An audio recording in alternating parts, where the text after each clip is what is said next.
السلام علیکم ویورز میں محمد ثاقب عباس آپ کے programme across the table with Saqib سے. ویورز آج ہمارے ساتھ ایک ایسی شخصیت موجود ہیں جن کو لاکھوں لوگ سنتے ہیں، اور پاکستان میں جتنے بھی عالم دین ہیں یہ ان میں سے ان چند عالم دین میں سے ایک ہیں جو کہ اتحاد بین المسلمین، اتحاد اور اس کے اوپر بہت بات کرتے ہیں. آج ہم ان سے ولایت فقیہ، ایران، اہل تشیع کے عقائد اور پاکستان کے مستقبل میں بات کریں گے. میں بات کر رہا ہوں علامہ سید جواد نقوی صاحب کی. جواد نقوی صاحب کو ہم اکراس دا ٹیبل میں خوش آمدید کہتے ہیں. السلام علیکم علامہ صاحب. علیکم السلام ورحمۃ اللہ. خوش آمدید آپ کو جامع عروۃ الوثقی میں تشریف فرمائی پر، اور امید ہے کہ انشاءاللہ جو کاوش آپ کر رہے ہیں، کوشش لوگوں کی آگاہی کے لیے اور لوگوں کا شعور بڑھانے کے لیے انشاءاللہ مؤثر ہو، اور اللہ تعالیٰ آپ کو اجر عطا فرمائے. علامہ صاحب بہت شکریہ آپ کا جامعہ میں ہمیں ٹائم دینے کے لیے، اور ان شاء اللہ تعالیٰ ہم پوری کوشش کریں گے کہ آج ہم ایک کنسٹرکٹیو بات چیت کریں. علامہ صاحب پہلے بریفلی ذرا ہمارے ویورز کو یہ بتائیں کہ آپ نے زندگی میں وہ کون سا ٹرننگ پوائنٹ تھا جس سے آپ نے اس سفر کا اور اس مشن کا آغاز کیا جہاں پہ آج آپ ہیں. بسم اللہ الرحمن الرحیم. مختلف مواقع انسان کی زندگی میں آتے ہیں، اور اللہ تبارک و تعالیٰ کی طرف سے توفیق بھی شامل حال ہو جاتی ہے کہ یہ مواقع جب پیش آئیں تو انسان بر وقت ان سے فائدہ اٹھائے اور فیصلہ صحیح وقت پر صحیح فیصلہ کر لے. میری زندگی میں جو ٹرننگ پوائنٹ کہہ سکتے ہیں آپ، یا جس کی وجہ سے یہ جہت ملی، دینی راستے کی جہت ملی، وہ ابتدائی تعلیم میٹرک کرنے کے بعد یہ فیصلہ تھا کہ دینی تعلیم حاصل کرنی ہے، مدرسے میں آنا ہے. اور اس فیصلے میں ظاہری اسباب جو عموماً ہوتے ہیں کہ والدین فیصلہ کرتے ہیں بچوں کے لیے، یا کوئی اور ایسی شخصیت ہوتی ہے جسے دیکھ کر انسان متاثر ہو کر یہ فیصلہ کرتا ہے، یا کوئی اور شعوری اسباب پیدا ہوتے ہیں. اس طرح کی کوئی چیز نہیں تھی، بلکہ میں جس خطے میں تھا، گاؤں میں تھا، وہاں یہ رجحان کسی کا بھی نہیں تھا. اللہ تبارک و تعالیٰ نے بس دل میں یہ بات ڈالی کہ میٹرک کرنے کے بعد، چونکہ ہمارے گاؤں میں، ہماری فیملی میں سادات خاندان، بڑا خاندان ہے وہاں پر، اس میں یہ رجحان کسی میں بھی نہیں تھا، اور میرے اندر بھی رجحان پیدا کسی خاص عامل نے نہیں کیا. بس اللہ تبارک و تعالیٰ نے، یہ تدبیر اللہ کی تھی، اور اس طرح سے گویا چلتا رہا یہ نظام کہ میں یا میرے ساتھ جو خاندان کے افراد تھے وہ ہم کچھ اور چاہتے تھے، لیکن اللہ کی مرضی کچھ اور تھی، اور جو اللہ نے تدبیر کی وہ ہو گیا ہے. اور یہ سفر در حقیقت جو شروع ہوا ہے یہ الہی تدبیر کا نتیجہ ہے، جو ہر انسان کے لیے ہوتی ہے. میں نہیں کہتا صرف میرے لیے، ہر انسان کے لیے. فقط اس تدبیر کو انسان اس کے سمجھ جائے بر وقت، اور اس کے مطابق پھر اپنا رخ اختیار کر لے، تو وہ تدبیر سب سے بہتر ہوتی ہے جو اللہ کی طرف سے ہوتی ہے. بالکل ٹھیک. علامہ صاحب آپ ولایت فقیہ کے بڑے اسٹرانگ بلیور ہیں، اور آپ نے اس کے اوپر لکھا بھی بہت کچھ ہے. آج ہمارے ویورز کے لیے ذرا بریفلی آپ بتائیں گے کہ ولایت فقیہ جو ہے اس کی دینی بنیاد کیا ہے؟ بہترین سوال ہے. ولایت فقیہ بنیادی طور پر یہاں پاکستان میں تاثر یہ ہے کہ یہ ایرانی نظام حکومت کا نام ولایت فقیہ ہے، اور اکثر ہمیں بھی کہتے ہیں کہ آپ پاکستان میں ایرانی نظام لانا چاہتے ہیں یا پھیلانا چاہتے ہیں. ولایت فقیہ اس زمانے میں جو شیعہ اعتقاد کے مطابق زمانہ ہے غیبت امام مہدی علیہ السلام کا، موجود ہیں لیکن انسانوں کی دسترس سے باہر ہیں، اور انسانوں کی رسائی امام مہدی علیہ السلام تک نہیں ہے، جس کو زمانہ غیبت کبریٰ کہتے ہیں. اس زمانے کے لیے امامت و ولایت کا جو نظام ہے وہ ولایت فقیہ کہلاتا ہے. اصل یہ حصہ ہے یا تسلسل ہے ولایت و امامت کا، جو اللہ تبارک و تعالیٰ نے حضرت ابراہیم خلیل علیہ الصلاۃ والسلام کے ذریعے نظام امامت شروع کیا، آغاز کیا، اجرا کیا. حضرت ابراہیم علیہ السلام کو اللہ تبارک و تعالیٰ نے حکم دیا انی جاعلک للناس اماما، اور پھر حضرت ابراہیم نے اپنی ذریت کے لیے امامت طلب کی. قال ومن ذریتی، کہ امامت اگر ضروری ہے ابراہیم کے نسل کے لیے، عصر کے لیے، اس زمانے کے لیے، تو یہ تو ہر انسان کی، ہر نسل کی ضرورت ہے۔ اس بنیاد پر حضرت ابراہیم علیہ السلام نے اپنی ذریت کے لیے امامت کا تقاضا کیا، جو اللہ تبارک و تعالیٰ نے ایک میرٹ بیان کر دیا اور ایک معیار بنا دیا کہ آپ کی ذریت سے ائمہ ہوں گے، لیکن ظالمین جو آپ کی ذریت کے ہوں گے وہ امام نہیں ہوں گے، لا ینال عہد الظالمین۔ اسی طرح حضرت ابراہیم کو اللہ تبارک و تعالیٰ نے امت بنانے کا، امت کی تشکیل کا فریضہ سونپا، اور حضرت ابراہیم کو ماموریت دی، حضرت ابراہیم سے کعبہ بنوایا، مرکز بنوایا، امت کا مرکز بنوایا، اور پھر لوگوں کو دعوت دلوائی کہ آپ ہی اعلان کریں، اذن فی الناس، لوگوں کے اندر اعلان کریں۔ اور پھر حضرت ابراہیم نے پھر دوبارہ اللہ تبارک و تعالیٰ سے دعا طلب کی کہ اجعلنا من ذریتنا امتا مسلمتا لک، میری ذریت سے امت مسلمہ بھی بنا، میری ذریت میں امامت بھی رکھ اور میری ذریت سے امت بھی بنا۔ یہ قرآنی بنیاد ہے، اور اسی بنیاد پر قرآن کریم میں اللہ تبارک و تعالیٰ نے انبیاء کرام علیہ السلام کے بارے میں فرمایا ہے کہ انا جعلناہم ائمۃ یہدون بامرنا، یہ سارے انبیاء ائمہ ہیں ہماری طرف سے، اور یہ لوگوں کو ہدایت کرتے ہیں ہمارے امر کے تحت، ہمارے فرمان کے تحت۔ اور یہی سلسلہ جو اللہ تبارک و تعالیٰ نے امامت الناس کا، حضرت ابراہیم کو امام الناس بنایا، کسی خاص طبقے کا امام نہیں، پوری انسانیت کے امام ہیں۔ تو یہ انسانیت کو بنیادی طور پر امامت ہی کی ضرورت ہے، اور اللہ کی طرف سے مقررہ امامت کی ضرورت ہے۔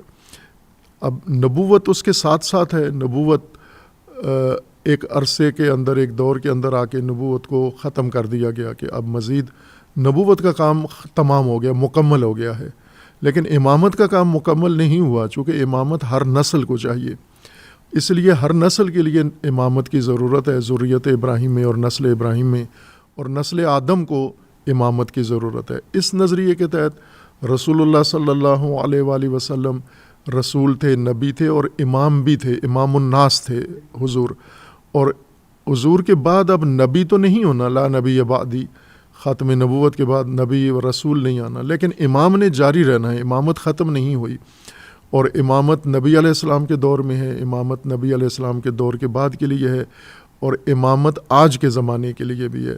جب شیعہ اعتقاد کے مطابق ائمہ معصومین، ائمہ ہدیٰ، اولاد رسول اللہ سے 12 امام، جب ان کا دور تھا تو بھی امامت ہی اللہ کا نظام تھا، اور جب ان کی غیبت کا زمانہ شروع ہوا تو بھی امامت کا ہی اللہ کی طرف سے حکم ہے، امامت کا نظام قائم رکھنا ہے۔ امامت کے علاوہ قرآن اور نبی اکرم اور اسلام کا کوئی متبادل راستہ امامت کے بغیر نہیں ہے، اور یہ تمام شیعہ سنی کا اس پر اتفاق ہے، لیکن آگے امامت کی تفسیر میں یا امامت کے چنانے میں یا امامت کے انتخاب میں آگے فرق آ جاتا ہے۔ شیعہ اعتقاد میں یہ ہے کہ چونکہ زمانہ غیبت کبریٰ ہے تو نیابتی امامت کا زمانہ ہے۔ نیابتی امامت یعنی امام مہدی کے نائبین جو فقہاء ہیں، علماء ہیں، جن کی شرائط روایات میں بیان کی گئی ہے، یہ ان کا دور حکومت ہوگا، جس کو ولایت فقیہ کہتے ہیں، یعنی ہر نسل کے زمانے میں ایک نمایاں واجد الشرائط فقیہ، عالم ولی ہوگا، متولی ہوگا، ولی امر ہوگا، اولی الامر ہوگا، اور وہ نظام الہی قائم کرے گا اور چلائے گا، اور امت کو اس کی اطاعت کرنی ہے۔ یہ بنیادی تصور ہے ولایت فقیہ کا۔ بالکل ٹھیک ہے۔ علامہ صاحب، آپ کیا سمجھتے ہیں دنیا میں، اگر ہم اسپیسیفک ایران کی بات کریں، یہ ولایت فقیہ کا کانسیپٹ جو ہے یہ وہاں پہ کس حد تک امپلیمنٹڈ ہے، کتنا امپلیمنٹڈ ہے وہاں پہ؟ ایران کی خصوصیت یہ ہے کہ انہوں نے یہ نظام امامت و ولایت جو قرآن میں موجود تھا، روایات میں، سنت میں، کتابوں میں، فقہ میں نظام امامت موجود تھا، ابھی بھی موجود ہے، جی، فقہ اہل سنت میں موجود ہے، فقہ اہل بیت میں اور شیعہ میں موجود ہے، لیکن عملی طور پر حکمرانی اس مسلمانوں کے اوپر سلاطین کی، ملوک کی، آمریت کی سلطانی رہی ہے، تو انہوں نے نظام امامت کے لیے موقع ہی نہیں دیا، اور علماء نے بھی ان سلاطین سے سمجھوتا کر لیا اور امامت کے اور الہی نظام سے دستبردار ہو گئے۔ جو ہی سلاطین آئے، بنو امیہ کے آئے، بنو عباس کے آئے، دوسرے آئے، تو مسلمان علماء جو ہے انہی کے ساتھ منسلک ہو کے انہی کو حکام مان لیا اور نظام امامت کے لیے کوشش نہیں کی. ایران نے اور ایران کے علماء میں سے امام خمینی پہلی وہ شخصیت ہیں جنہوں نے کوشش بھی کی. یعنی ایک تو اس نظریے کو اسلامی منابع سے قرآن و سنت سے ثابت بھی کیا, اس کو احیاء بھی کیا, زندہ بھی کیا, اجاگر کیا, اور دوسرا اس کے اقامہ دین کے لیے, اقامت امامت کے لیے کوشش بھی کی. جس طرح مولانا مودودی رحمۃ اللہ علیہ پاکستان میں ہیں جنہوں نے نظام دین کے لیے کوشش کی, یا جس طرح ڈاکٹر اسرار صاحب ہیں وہ نظام خلافت کے لیے کوشش بھی کر رہے تھے. باقی قائل ہیں خلافت کے, لیکن آپ باقی پاکستان کے اندر جو اہل سنت ہیں سب خلافت کے قائل ہیں لیکن کوشش نہیں کرتے. کوشش جمہوریت کے لیے کرتے ہیں. بالکل ٹھیک. دیوبند کے علماء, بریلوی علماء, اہل حدیث علماء, کوشش انہوں نے کی ہے. مولانا مودودی نے کوشش کی ہے, کامیابی نہیں ہوئی. ڈاکٹر اسرار احمد نے کوشش کی ہے, کامیابی نہیں ہوئی. شیعہ سلسلے میں امام خمینی نے کوشش کی ہے, باقی علماء نے کوشش نہیں کی, یا نظریاتی وجہ سے کہ خود اس کو قائل نہیں تھے. کہ ایک نظریہ شیعوں کے اندر یہ بھی موجود ہے کہ زمانہ غیبت کبریٰ میں آپ نے کوئی اصلاح نہیں کرنی, انقلاب نہیں لانا, امامت کا نظام قائم نہیں کرنا. یہ امام مہدی آئیں گے تو وہ کریں گے آ کر, ان کے علاوہ کسی کو اختیار نہیں ہے. یہ بھی اس طرح کا ایک تصور تشیع کے اندر موجود ہے, لیکن امام خمینی نے اس کی نفی کی کہ یہ من گھڑت نظریہ ہے, اس کی کوئی قرآن و سنت سے تائید نہیں ملتی. چونکہ جو دین اللہ کا رسول اللہ کے ذریعے سے اترا ہے یہ قیامت تک تسلسل کے ساتھ جاری ہے. کسی کو حق نہیں پہنچتا کہ اس کے دین کا کوئی حصہ وہ کہے کہ یہ معطل ہے, یہ ملتوی ہے, یہ کینسل ہے, یہ آج کے زمانے کے لیے نہیں ہے, یہ فلاں کے زمانے کے لیے. ہاں, یہ نہیں کسی کو اختیار, نہ علماء کو اختیار ہے, نہ ائمہ کو اختیار ہے, نہ امت کو اختیار ہے. ساری امت مل کر بھی اگر یہ کہے کہ اللہ کے دین کا فلاں حصہ اس زمانے میں کے لیے نہیں ہے تو وہ غلط, باطل ہوں گے. اس نظریے کے تحت امام خمینی رحمۃ اللہ علیہ وہ یہ فرماتے ہیں کہ امامت کا نظام آج کے لیے بھی ہے, اور کوشش کر کے, اور ملت ایران کی یہ خوبی ہے کہ جب امام نے ان کو یہ نظریہ دیا تو انہوں نے قبول کیا اس کو, اور کوشش, امام کی کوشش کا حصہ بنے, اور انہوں نے شہنشاہ جس کی حکومت ختم کیا وہ شیعہ تھا, مسلک کے لحاظ سے, اعتقادی لحاظ سے, فیملی لحاظ سے شیعہ تھا وہ, لیکن اس کی حکومت ختم کی کہ اس کو حق حکومت نہیں ہے, امامت کی حکومت ہوگی. اور پھر جب ظاہر ہے ایران میں مختلف نظریات رکھنے والے لوگ تھے, اس وقت جب انقلاب رونما ہوا تو کمیونسٹ موجود تھے, سوشلسٹ موجود تھے, لیبرلز موجود تھے, اور شیعہ فقہا کے اندر, علماء کے اندر بھی ایسے لوگ موجود تھے جو ولایت فقیہ کے قائل نہیں تھے. یہ سب تھے, لیکن اکثریت اور غلبہ ان لوگوں کا تھا جو اس نظام کو مانتے تھے, جنہوں نے اس کے لیے کوششیں کی اور یہ نظام نافذ کیا انہوں نے. تو اگر ہم یہ کہیں 100% لوگ وہاں پر ولایت فقیہ کے معتقد ہیں تو 100% تو نہیں ہیں, لیکن اکثریت ابھی بھی, جو آپ نے دیکھ لیا کہ اس نظام کو ختم کرنے کے لیے ٹرمپ نے کتنی بڑی جارحیت کی, اسرائیل نے ظلم کیا, اور رجیم چینج یعنی ولایت فقیہ کا نظام ختم کرنے آئے تھے, تو اس کے مقابلے میں کون کھڑا ہوا؟ ملت کھڑی ہوئی, امت کھڑی ہوئی. تو اس کا مطلب ہے کہ وہ امت ساتھ ہے, اس کے اپنے نظام اور ولایت فقیہ کے ساتھ ہے. البتہ عوام کو ہمیشہ مشکلات کی وجہ سے شکوے شکایت اپنی حکومتوں سے ہوتے ہیں, وہ وہاں بھی موجود ہیں, لیکن یہ شک شبہ دور ہو جاتا ہے آج کے موجودہ تناظر میں کہ ملت ایران نے جس طرح سے اس جارحیت کا جواب دیا ہے اور جو قربانیاں دی ہیں, اور 1 انچ بھی اپنے موقف سے نہیں ہٹے پیچھے, اور امریکہ اسرائیل کو شکست دی ہے, تو یہ دلیل ہے کہ وہ دل و جان سے اپنے نظام کے ساتھ ہیں. میں علامہ صاحب ابھی امریکہ ایران والے پارٹ پہ آتا ہوں. دنیا میں بہت سے مکاتب فکر ہیں, پاکستان میں بھی مکتبہ فکر جو ہیں وہ بہت زیادہ ہیں. آپ کیا سمجھتے ہیں وہ کیا بنیادی نقطہ ہے جو کہ اہل تشیع کے مکتبہ فکر کو باقی مکتبہ فکر سے ڈفرینشیٹ کرتا؟ احسن, اچھا بہترین سوال ہے, بنیادی سوال ہے, اور مجھے توقع ہوتی ہے جو اینکرز ہیں, پوڈ کاسٹ کرتے ہیں, کہ وہ یہ اس قسم کے بنیادی سوال اٹھائیں, لیکن وہ بڑے گلی کوچے کے گھسے پھٹے سوال اٹھاتے ہیں کہ یہ کیوں ہوتا ہے, یہ رسم کیوں ہوتی ہے, وہ رسم کیوں ہوتی ہے. اور آپ کا چونکہ بیک گراؤنڈ یہ کہ آپ ایک اعلیٰ تعلیم یافتہ شخصیت ہیں, اور آپ کا جیسا آپ نے فرمایا یہ آپ کا شوق ہے، پروفیشن نہیں ہے، جی پروفیشن آپ کا الگ ہے. تو ظاہر آپ جیسی شخصیت ہی یہ سوچ رکھتے ہیں اور اٹھا سکتے ہیں. بنیادی فرق جو ایک تو فرقے کی بنیاد پر مسالک کی بنیادی فرق ہے، جو خلافت اور امامت کا بنیادی فرق ہے کہ اہل سنت قائل ہیں کہ رسول اللہ کے بعد خلیفہ عوام نے چننا ہے، لوگوں نے چننا ہے، یہ اختیار امت کا ہے. اور شیعہ کا یہ اعتقاد ہے کہ نہ، یہ اختیار کبھی بھی کسی دور میں بھی امت کو نہیں دیا گیا، یہ اللہ کا اختیار ہے کہ اللہ نے امام معین کرنا ہے یا نامزد کرنا ہے، نام لے کر، جیسے حضرت ابراہیم کو نام لے کے انی جاعلک للناس اماما، یا یہ کہ نبی علیہ السلام کے ذریعے، رسول اللہ کے ذریعے یہ اعلان کروا دینا ہے، جیسے غدیر میں اعلان ہوا من کنت مولاہ فہذا علی مولاہ، یا اس طرح سے امام کا اعلان ہوگا.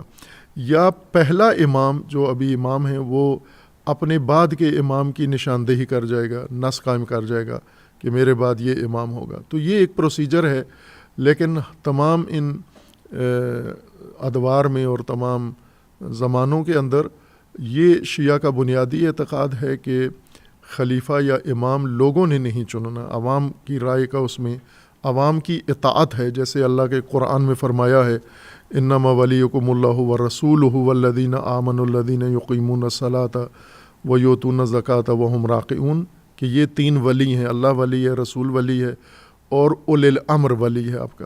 دوسری طرف سے عوام کا بھی فریضہ، جمہور کا بھی بتا دیا کہ ولی بنانا اللہ کا کام ہے، ٹھیک، امام عوام کا کام ہے اس ولی کی اطاعت کرنا، اطیعوا اللہ و اطیعوا الرسول و اولی الامر منکم، یہ عوام کا فریضہ ہے. لیکن نامزد کرنا، منسوب کرنا، یہ اللہ کی طرف سے ہے. اللہ نے یا معیار بنا دینا ہے یا نامزد کر دینا ہے نام پر، نام لے کر، وہ مختلف صورتوں میں اعلان ہوگا اس کا. یہ ایک بنیادی فرق ہے. دوسرا بنیادی فرق یہ ہے کہ شیعہ اس امامت کے تصور کے امتیاز کے ساتھ ساتھ جو ایک بہت بڑی شیعہ کے پاس دلیل موجود ہے، سیرت موجود ہے، اور ایک پیچھے محرک بڑا موجود ہے، وہ ہے کربلا. حضرت امام حسین علیہ الصلاۃ والسلام نے جو کچھ اقدام کیا، قیام کیا، اپنے وقت کے فاسد، فاجر، ظالم اور غاصب حکمران کے خلاف قیام کیا، اس کی بیعت کا انکار کیا، یہ شیعہ کے نزدیک یہ سیرت حجت ہے. اہل سنت امام حسین علیہ السلام کی تعظیم بہت کرتے ہیں اور بڑا منقبت بیان کرتے ہیں، فضائل بیان کرتے ہیں، بہت کرتے ہیں، لیکن امام کے طرز عمل کو اپنے لیے حجت نہیں مانتے. وہ یہ سمجھتے ہیں کہ امام حسین علیہ السلام نے جو کام کیا اس کے بارے میں بعض مفتی خود شک ڈال دیتے ہیں انہیں کہ یہ ٹھیک بھی تھا یا نہیں تھا. لیکن شیعہ کے ہاں اس طرح کی کوئی تردید نہیں ہے کہ جو امام حسین علیہ السلام نے کیا وہی اصل راستہ ہے، وہی کرنا چاہیے تھا، سب کو وہی کرنا چاہیے تھا، اور آج ہمیں بھی وہی کرنا چاہیے. اور یہ بات مرحوم ڈاکٹر اسرار احمد صاحب نے، ان کا کلپ موجود ہے، سنا ہوگا آپ نے، وہ بھی یہی کہتے ہیں. وہ یہ کہتے ہیں کہ میں 2 سال تک اس موضوع پہ سوچتا رہا کہ صدیوں سے اہل سنت کوشش کر رہے ہیں نظام خلافت قائم کرنے کے لیے، ان کے پاس سرزمین بھی ہے، مملکت بھی ہے، اکثریت بھی ہے، حکومتیں بھی ہیں، لیکن نظام خلافت ان سے قائم نہیں ہو رہا. اور ایران نے پہلی کوشش کی اور نظام امامت قائم کر لیا. تو ڈاکٹر اسرار احمد فرماتے ہیں کہ میں 2 سال اس پہ سوچتا رہا اور آخر کار میں ایک نتیجے پہ پہنچا کہ یہ کیوں ہوا، یہ کیوں کامیاب ہوئے اور ہم کیوں ناکام ہیں. تو انہوں نے کہا کہ بڑی وجہ کربلا ہے کہ شیعوں کے پاس ایک ایسا ماڈل موجود ہے جس کو وہ فالو کرتے ہیں، جو انہیں میدان میں لے آتا ہے، وہ حکومتوں کے خلاف اور ظالمین کے خلاف سب کنورج ہو جاتے ہیں. اور سنیوں کو یہ بتایا گیا ہے کہ جو ایک دفعہ حکومت میں بیٹھ جائے تو آپ نے اس کے خلاف بولنا نہیں ہے، آپ نے اس کی اطاعت کرنی ہے، آپ نے اس کو فالو کرنا ہے. تو کہا کہ یہ بنیادی فرق ہے. اور ساتھ انہوں نے کہا مجھے پتہ ہے کہ آپ کو اچھا نہیں لگے گا، اپنے فالوورز کو کہتے ہیں، لیکن یہ حقیقت ہے اور یہ بڑا راز انہوں نے واضح کیا ہے. اور آج کے عمل نے خصوصاً بتا دیا ہے کہ امام حسین علیہ السلام کے ذریعے جس طرح ایران اور ایرانی قیادت نے جو کچھ کیا ہے، تو امام خمینی فرماتے تھے کہ ما ہارچ داریم السید الشہداء داریم، یہ سب کچھ سید الشہداء سے سیکھا ہے ہم نے.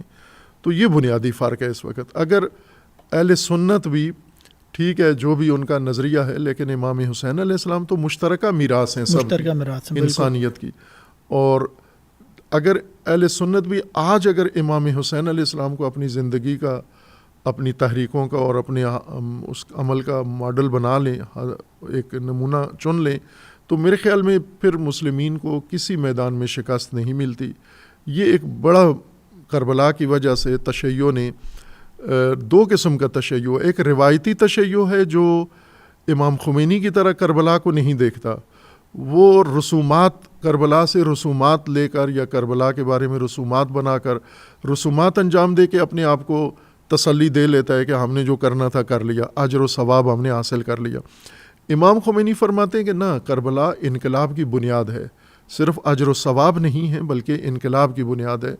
اور ایسا ہی ہے، یہی انقلاب کی بنیاد حتیٰ غیر مسلم بھی کربلا کو اپنے لیے نمونہ عمل سمجھتے ہیں کہ جب تک ہم ظلم و ستم کے خلاف قیام نہیں کریں گے، آواز نہیں اٹھائیں گے، تو ہم اپنے حقوق تک کبھی بھی نہیں پہنچ سکتے. علامہ صاحب، آپ نے اہل سنت کی بات کی کہ کربلا کے بارے میں کچھ لوگ ہیں یا کچھ ان میں عالم ہیں جو کہ کنفیوژن کریٹ کرتے ہیں. آپ یہ سمجھتے ہیں کہ بائی اینڈ لارج اہل سنت کا کربلا کے بارے میں وہی پوائنٹ آف ویو ہے جو اہل تشیع کا، بائی اینڈ لارج؟ ایسا ہی ہے. جو مین سٹریم اہل سنت ہیں، علماء، ان کے جید علماء، مورخین، وہ اسی طرح سے کربلا کو تشیع کی طرح ہی دیکھتے ہیں. لیکن ایک طبقہ اہل سنت کے اندر ہے جو بنو امیہ کے تھاٹ کو، بنو امیہ کی ڈیزائننگ کو جو دین میں اور امت کے لیے انہوں نے کی، اس کو فالو کرتے ہیں. جن کے نزدیک حکمران جیسا آپ نے آج مفتیوں کی زبانی سنا ہے کہ یزید حکمران بن گیا تو بن گیا، بس اب اس کے خلاف کچھ نہیں کرنا، چپ بولنا نہیں ہے، اپنے دین چپ کرا دیتا ہے، خاموش، سائلنٹ کرا دیتا ہے. ظاہر ہے یہ نظریہ اہل سنت کا نہیں ہے، مولانا مودودی کا یہ نظریہ نہیں ہے، ڈاکٹر اسرار احمد کا یہ نظریہ نہیں ہے، اسی طرح دیگر جو بڑے اکابرین آج کے دور کے اہل سنت ہیں اور تاریخ میں گزرے ہیں، ان کا یہ نظریہ نہیں ہے. لیکن ایک طبقہ ایسا ہے جو بنو امیہ کے طرز فکر کو یا بنو امیہ کے سیاسی نظریات کو اسلامی حکم سمجھ کے لوگوں کے اندر ترویج کرتا ہے. اور یہ کہ حکمران جیسا بھی ہو، اس کے خلاف آپ نے نہیں بولنا. وہ اگر فاسد ہے تو اس کا ذاتی عمل ہے، وہ اگر ظالم ہے تو وہ اس کا ذاتی عمل ہے. ظاہر ہے یہ بہت ہی نامناسب تفکر ہے جو اہل سنت کو. اسی لیے جتنے شہنشاہ، بادشاہ، ظالم، ستمگر آئے، انہوں نے اس مذہبی طبقے کا سہارا لیا ہے، اس مذہبی طبقے نے ان کے لیے جواز نکالا ہے. علامہ صاحب، محرم بھی ہیں، ہم محرم میں یہ ریکارڈنگ کر رہے ہیں، محرم میں کربلا کے بہت سے جلوس بھی ہوتے ہیں، عزاداری بھی ہوتی ہے. شاید اس جلوس کے تھرو محبت کا بھی پیغام ہے، غم کا بھی پیغام ہے. لیکن آپ کو نہیں لگتا جو کربلا کا ریئل پیغام تھا، ظلم کے خلاف کھڑا ہونا، وہ پیغام پیچھے رہ گیا ہے؟ اب یہ جو غم و محبت والا پیغام ہے یہ ڈومینیٹ کر گیا تھرو یہ جو تمام جلسے ہوتے ہیں. ایسا ہی ہے، سوگ کا ایک غلبہ ہو گیا. سوگ کا غلبہ ہو گیا. بنیادی طور پر تو کربلا دیکھیں حج کی طرح ہے. کربلا اور حج میں بہت ہی مشابہت اور مماثلت پائی جاتی ہے. امام حسین علیہ السلام اور حضرت ابراہیم میں بہت مماثلت پائی جاتی ہے. اور یہ تو سنی علماء نے بھی اپنی تفاسیر قرآن میں لکھا ہے کہ حضرت ابراہیم نے جو قربانی دی اور اللہ تبارک و تعالیٰ نے کہا کہ بیٹے کو چھوڑ دو، دمبا ذبح کر دو، اور یہ جو ہم نے اس کو ہم نے آخرین کے لیے، آنے والوں کے لیے چھوڑ دیا ہے. تو سب نے وہاں لکھا ہے، اہل سنت مفسرین نے بھی، کہ یہ کربلا ہی مراد تھی، ذریت ابراہیم کے لیے یہ قربانی رکھ دی گئی تھی جو امام حسین علیہ السلام نے تکمیل کی ہے. اس کے قطع نظر اگر ہم دیکھیں تو حج، سارا حج حضرت ابراہیم علیہ السلام کے اور آپ کے زوجہ عالیہ اور آپ کے فرزند گرامی حضرت اسماعیل کا جو نقش قدم ہے، جو اعمال ہیں، وہی حج ہے. حج میں کوئی اضافی چیز نہیں ہے. جو کچھ حضرت ابراہیم نے کیا، حضرت ہاجر نے کیا، حضرت اسماعیل علیہ السلام، ان تین ہستیوں نے جو کچھ کیا وہ سارا حج بنا دیا گیا. وہ اللہ کو اتنا پسند آیا کہ اللہ نے ہر مسلمان مومن سے وہ کروانا پسند کیا ہے کہ سب آ کر یہ کام کریں علامتی طور پر. لہٰذا آپ جاتے ہیں، احرام باندھتے ہیں، تو یہ حضرت ابراہیم کا عمل ہے. اسی طرح آپ طواف کرتے ہیں تو یہ حضرت ابراہیم کا عمل ہے، آپ سعی کرتے ہیں تو یہ حضرت ہاجر کا عمل ہے، آپ قربانی کرتے ہیں یہ حضرت ابراہیم حضرت اسماعیل کا عمل ہے، آپ شیطانوں کو کنکریاں مارتے ہیں یہ حضرت ابراہیم کا عمل ہے، آپ وقوفات میں ٹھہرتے ہیں، عرفہ میں ٹھہرتے ہیں، منا میں ٹھہرتے ہیں، مزدلفہ میں ٹھہرتے ہیں، تو یہ حضرت ابراہیم کے وقوفات ہیں جو آپ وہاں کرتے ہیں۔ تو دراصل حضرت ابراہیم جن کو اللہ نے امامت کے منصب پہ فائز کیا ہے اور جنہیں قرآن نے اسوہ حسنہ قرار دیا ہے، اسوہ حسنہ یعنی وہ پیٹرن، ماڈل جس کو دیکھ کر دوسرے ساری چیزیں تیار کی جانی ہیں، وہ پیٹرن ماڈل جو ہوتا ہے وہ اسوہ کہلاتا ہے۔ تو حضرت ابراہیم کو قرآن نے کہا ہے کہ یہ آپ کے لیے اسوہ ہیں، اور اس اسوائیت کو ان کے بنیادی جو نقش قدم تھے، اصول تھے، وہ اللہ تعالیٰ نے عبادت کا کام درجہ دے کر اور پھر امت کو کہا ہے کہ آپ نے یہ سب تکرار کرنے ہیں۔ یہ یوں سمجھیں کہ یہ ایک نمائش ہے، ایک نمائش اس طرح سے کہ ایک داستان ہے، سٹوری ہے، ریئل سٹوری ہے یہ، اور ایک سکرپٹ ہے، اور اس کو بار بار نمائش کرنا ہے، اس کو بار بار آپ نے پریزنٹ کرنا ہے، ہر نسل کے لیے ریپیٹ کرنا ہے آپ نے اس کو، یعنی ایک طبقہ امت کا اٹھے اور وہ ابراہیمی کام انجام دے، باقی ساری امت مشاہدہ کرے، اور ہر سال یہ ریپیٹ ہوتا ہے۔ مقصد اس سے کیا تھا؟ مقصد یہ تھا کہ جو ابراہیمی خصلت ہے، جو ابراہیمی کردار ہے، جو ابراہیمی سوچ ہے، جو ابراہیمی جرت ہے، وہ فرد کے اندر پیدا ہو۔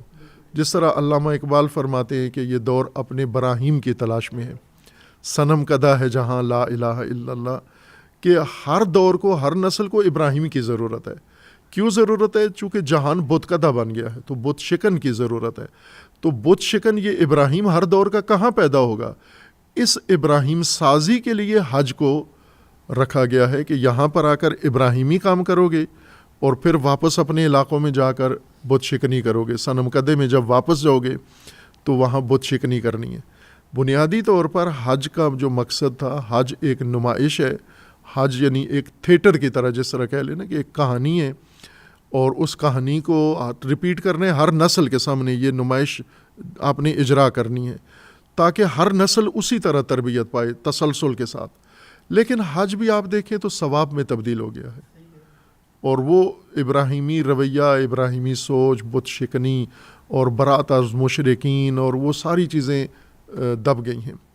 کربلا بھی ہو بہو اسی طرح ہے۔ کربلا ایک بہت بڑی نمائش ہے جو اللہ تبارک و تعالیٰ نے حضرت امام حسین علیہ السلام کے ذریعے وہاں پر کی اجرا کی، حقیقی نمائش ہے۔ یعنی وہ جو آج کل نمائشیں ہوتی ہیں وہ کہانی کی صورت میں فرضی کردار ہوتے ہیں، یہ ریئل کردار تھا۔ امام حسین علیہ السلام خود بھی فرماتے ہیں کہ میں بھی اسوہ ہوں، لکم فیا اسوہ۔ کربلا کے خطبے میں امام حسین علیہ السلام فرمائے کہ میں بھی تمہارے لیے پیٹرن ماڈل ہوں، اور میں بھی اسوہ ہوں تمہارے لیے، اور جو کچھ میں کر رہا ہوں وہ تمہیں کرنا ہوگا یہ۔ اور امام حسین علیہ السلام نے جو کچھ کیا ہے اب اس کو ہر نسل میں دہرانا ہے، ضروری ہے کہ تکرار ہو۔ یہ ہر نسل کی اور ہر انسانیت کی ضرورت ہے۔ اور علامہ اقبال اس جگہ بھی آ کر جس طرح وہاں فرمایا انہوں نے کہ یہ دور اپنے براہیم کی تلاش میں ہے، یہاں پر بھی فرمایا کہ قافلہ حجاز میں ایک حسین بھی نہیں، گرچہ ہے تابدار ابھی گیسوئی دجلہ و فرات، کہ قافلہ حجاز سے مراد امت اسلامیہ ہے، مسلمین ہیں۔ مسلمانوں میں ہر کردار موجود ہے، لیکن ایک کی کمی ہے، قافلہ حجاز میں ایک حسین بھی نہیں، حسین نہیں ہے۔ اس وجہ سے ظلم ہے، ستم ہے، یزیدیت ہے، بحران ہے، مشکلات ہیں، چونکہ حسین کی کمی ہے۔ یہ حسین علیہ السلام کی کمی ہر نسل میں کیسے پوری ہو، اس کے لیے ائمہ اطہار نے عزاداری کا سلسلہ قائم کیا کہ حسینیت کو ریپیٹ کرنا، حسینیت کو تکرار کرنا، حسینیت کو ہر نسل کے سامنے مجسم کر کے پیش کرنا، اسی انداز میں جیسے حج میں ہر ایک کو اختیار نہیں دیا گیا کہ حج کا سکرپٹ بدل دے۔ حج کا سکرپٹ اللہ نے رکھ دیا ہے کہ آپ نے فکس ہے، لبیک اللہم لبیک کہنا، احرام باندھنا ہے، پھر یہ کرنا ہے۔ اس میں 1 انچ 1 سینٹی میٹر کی گنجائش نہیں رکھی، اور فقہا کا کام ہے کہ فقط اسی کو آگے اپنی نسل کے لیے بیان کرتے رہیں۔ کربلا میں جو ٹریجڈی ہوئی ہے وہ یہ ہے کہ اس کے اسکرپٹ سے تھوڑا سا لوگ دور ہو کے اور خود سے داستان نویسی شروع کر دی. بالکل صحیح. اب ہر خطیب، ہر ذاکر، ہر رائٹر نے کربلا کو ایک نئے سرے سے اپنے انداز سے اس نے لکھ دیا ہے، جس وجہ سے جو اصل پیٹرن تھا کربلا کا عزاداری میں وہ کم ہو گیا، اور جیسے آپ نے کہا کہ سوگ اور صرف غم رہ گیا ہے. لیکن وہ جو حماسہ ہے، وہ جو جرأت ہے، شجاعت ہے، دلیری ہے، قیام ہے اور مبارزہ ہے، مقابلہ ہے، وہ کم رنگ ہو گیا، وہ ختم ہو گیا ہے. تو یہ ہوا ہے. کربلا کو بھی حج کی طرح معین اور فکس ہونا چاہیے اس کا اسکرپٹ، اور اس میں کسی کو تبدیلی کا حق نہیں ہونا، کوئی ڈیویشن نہیں ہونی چاہیے، کوئی نہیں ہونا چاہیے کہ کوئی آ کر اس کو الگ سے نہ کرے. جو امام حسین نے کیا ہے، اور اتفاقاً امام حسین علیہ السلام نے خود یہ اسکرپٹ خود بتا کے گئے ہیں. خطبات امام حسین علیہ السلام کے جو ہم مجالس کے اندر میں جو پڑھ رہا ہوں، مجالس جس موضوع پر، وہ یہی ہیں کہ مدینہ سے ولید کے دربار سے لے کر عصر عاشور تک، شہادت تک، امام حسین علیہ السلام نے خود اپنی زبان مبارک سے جو کچھ فرمایا ہے، یہ کیا ہے یہ سنو پہلے آپ. اب شاعر کیا کہتے ہیں، خطیب کیا کہتے ہیں، ذاکر کیا کہتے ہیں، وہ عقیدت کا اظہار کریں، لیکن وہ کربلا کی داستان نہیں ہے، وہ کربلا کا ماجرا نہیں ہے، وہ کربلا کا اسکرپٹ نہیں ہے. اصل جو کربلا کا متن ہے اور اصلی راستہ ہے وہ وہی جو امام حسین علیہ السلام نے رقم کیا ہے. تو امام حسین علیہ السلام نے جو کچھ کہا ہے وہ سرمشق ہے. یہ اصطلاح میں عرصے سے استعمال کر رہا ہوں. سرمشق. آپ کے تعلیم کے دور میں تو ڈیجیٹل تعلیم اور وسائل بدل گئے ہیں. ہم جب پڑھتے تھے تو تختیاں لکھتے تھے. بالکل ایسے ہی. ہاں، وہ تختی ہوتی تھی لکڑی کی بنی ہوئی، اور اس کے اوپر ہم چاک لگا کے اس کو دھو کے خشک کرتے تھے. پھر استاد، میں نے بھی لکھی ہوئی ہے الحمدللہ. تو استاد بورڈ پہ لکھتے تھے ایک جملہ، پھر ہمیں کہتے تھے کہ آپ لکھو، جو میں نے لکھا ہے وہ آپ لکھو. تو جو اسٹوڈنٹ لکھتے تھے یہ مشق ہے، اور جو استاد لکھتا تھا وہ سر مشق ہے. سر مشق استاد ایک ہی دفعہ لکھتا ہے، لیکن طالب علم کو 100 دفعہ وہ مشق لکھنا پڑتی ہے، 50 دفعہ لکھنا پڑتی ہے. ہمیں بار بار وہ تختی لکھواتے تھے کہ اس کو پھر لکھو، اس کو. جب تک وہ خوبصورتی نہیں پیدا ہو جاتی تھی، پختگی، تو ہم سے کرواتے رہتے تھے. امام حسین علیہ السلام نے، حضرت ابراہیم علیہ السلام نے جو کچھ کیا ہے یہ سرمشق ہے، یہ اسوہ ہے. ہم نے ریپیٹ کرنا ہے اس کو. امام حسین نے جو کیا ہے اس کو ریپیٹ کرنا ہے. لیکن اب بھی تھوڑی سی چیز بدل گئی ہے کہ امام حسین نے جو کیا ہے وہ ریپیٹ نہیں ہوتا، جو ظالمین نے کیا ہے، دشمنوں نے کیا، وہ ریپیٹ ہو رہا ہے. اس وجہ سے یہ تھوڑا سا جہت ہٹ گئی ہے. لیکن جن لوگوں نے یہ پیٹرن محفوظ رکھا ہے، جیسے لبنان، جیسے ایران، کہ انہوں نے امام حسین علیہ السلام کے راستے کو بگڑنے نہیں دیا، اس کو تبدیل نہیں ہونے دیا. تو آج جب کربلا پیش آئی، جب ظالم آیا، یزید آیا، تو یہ ڈٹ کے کھڑے ہو گئے. وہی کام کیا جو امام حسین علیہ السلام اور آپ کے اصحاب نے کیا کربلا کے اندر. بالکل صحیح. علامہ صاحب، آپ نے شیعہ سنی ڈیوائڈ کی پاکستان میں بات کی. اگر آج آپ پاکستان میں اہل تشیع اور اہل سنت کی جو مذہبی لیڈرشپ ہے، ان کو کوئی دونوں کو ایک ایک تنقیدی میسج دینا چاہیں تو آپ کیا دیں گے جس سے یہ ڈیوائڈ کم ہو؟ یہ کام تو ہم عرصے سے کر رہے ہیں، جب سے اللہ نے توفیق دی ہے. طالب علمی کے زمانے سے ہی تبلیغ کی جب مجھے توفیق ملی ہے، تو یہ موضوع ہم نے چونکہ اپنے استادوں سے، اپنے معلمین سے اور اپنے رہنماؤں سے یہ سیکھا تھا، خصوصاً امام خمینی رحمۃ اللہ علیہ، جنہوں نے یہ تعلیم دی ہمیں کہ تفرقہ جرم ہے، تفرقہ حرام ہے. اور پھر جب ہمیں شعور ملا تو قرآن میں دیکھا تو ہو بہو قرآن میں بھی یہی تھا جو امام نے فرمایا. اور وحدت رکن ہے، وحدت بنیاد ہے مسلمین کی، امت واحدہ یہ قرآن کی اساس ہے. اور یہ ہماری ان تعلیمات میں، ہماری تربیت میں شامل تھا. اس لیے ہم نے یہ عمل بہت شروع سے، یعنی یوں میں کہوں کہ اگر 40 سال پہلے سے، جب سے ہم نے تھوڑا شعور پکڑا اور تبلیغی عمل شروع ہوا، تبلیغی میدان میں آئے، تو وحدت کو ہم نے اپنا منشور بنا کے رکھا ہے اور کبھی بھی اس سے غافل نہیں رہے. اور اللہ تعالیٰ نے توفیق دی پاکستان میں، اس حوالے سے کافی ہمیں سمجھنے کہ اللہ کی تائید تھی، اللہ کی نصرت تھی، اور قریب کرنے میں ناکامی نہیں ہوئی، مایوسی نہیں ہوئی. یہ نہیں ہم کہہ سکتے کہ مکمل ہو گیا ہے کام، نہ، ابھی بہت سارا رہتا ہے. لیکن جو پہلے آگ لگی ہوئی تھی، تفرقہ تھا شیعہ سنی کے نام پر، مار کٹائی تھی، جھگڑا تھا، وہ تھم گیا ہے. اور اب اتنا ہو گیا کہ ایک دوسرے کو برداشت کرتے ہیں, ایک دوسرے کے ساتھ مل بیٹھتے ہیں, اکٹھے ہوتے ہیں. یہ کامیابی اللہ تبارک و تعالیٰ نے دی ہے, اور اسی کو ہم آگے رکھیں. چونکہ بہت ساری چیزیں ہمیں جوڑتی ہیں, جو چیزیں ہمیں الگ کرتی ہیں وہ بہت تھوڑی ہیں, جو چیزیں ہمیں جوڑتی ہیں وہ بہت زیادہ ہیں. ہمارا توحید کا اعتقاد ایک ہے, ہمارا قرآن ایک ہے, ہمارے نبی ایک ہیں, ہمارے اہل البیت ایک ہیں, ہمارا روزہ ایک ہے, حج سب ایک ہے, کچھ ایک ہے ہمارا, کوئی چیز الگ, کعبہ قبلہ ایک ہے, ہر چیز ایک ہے ہماری. تھوڑی سی ڈفرینس یہ ہے جو ہم امامت و خلافت کے مسئلہ میں ہے, اور یہ بھی اس کا بھی رائے حل موجود ہے. چونکہ جن ہستیوں میں یہ فرق آیا تھا, امام علی علیہ السلام اور خلفاء راشدین, کہ امام علی خود بھی خلفاء راشدین میں ہیں اہل سنت کے اعتقاد کے مطابق, تو انہوں نے باہمی دور گزارا ہے.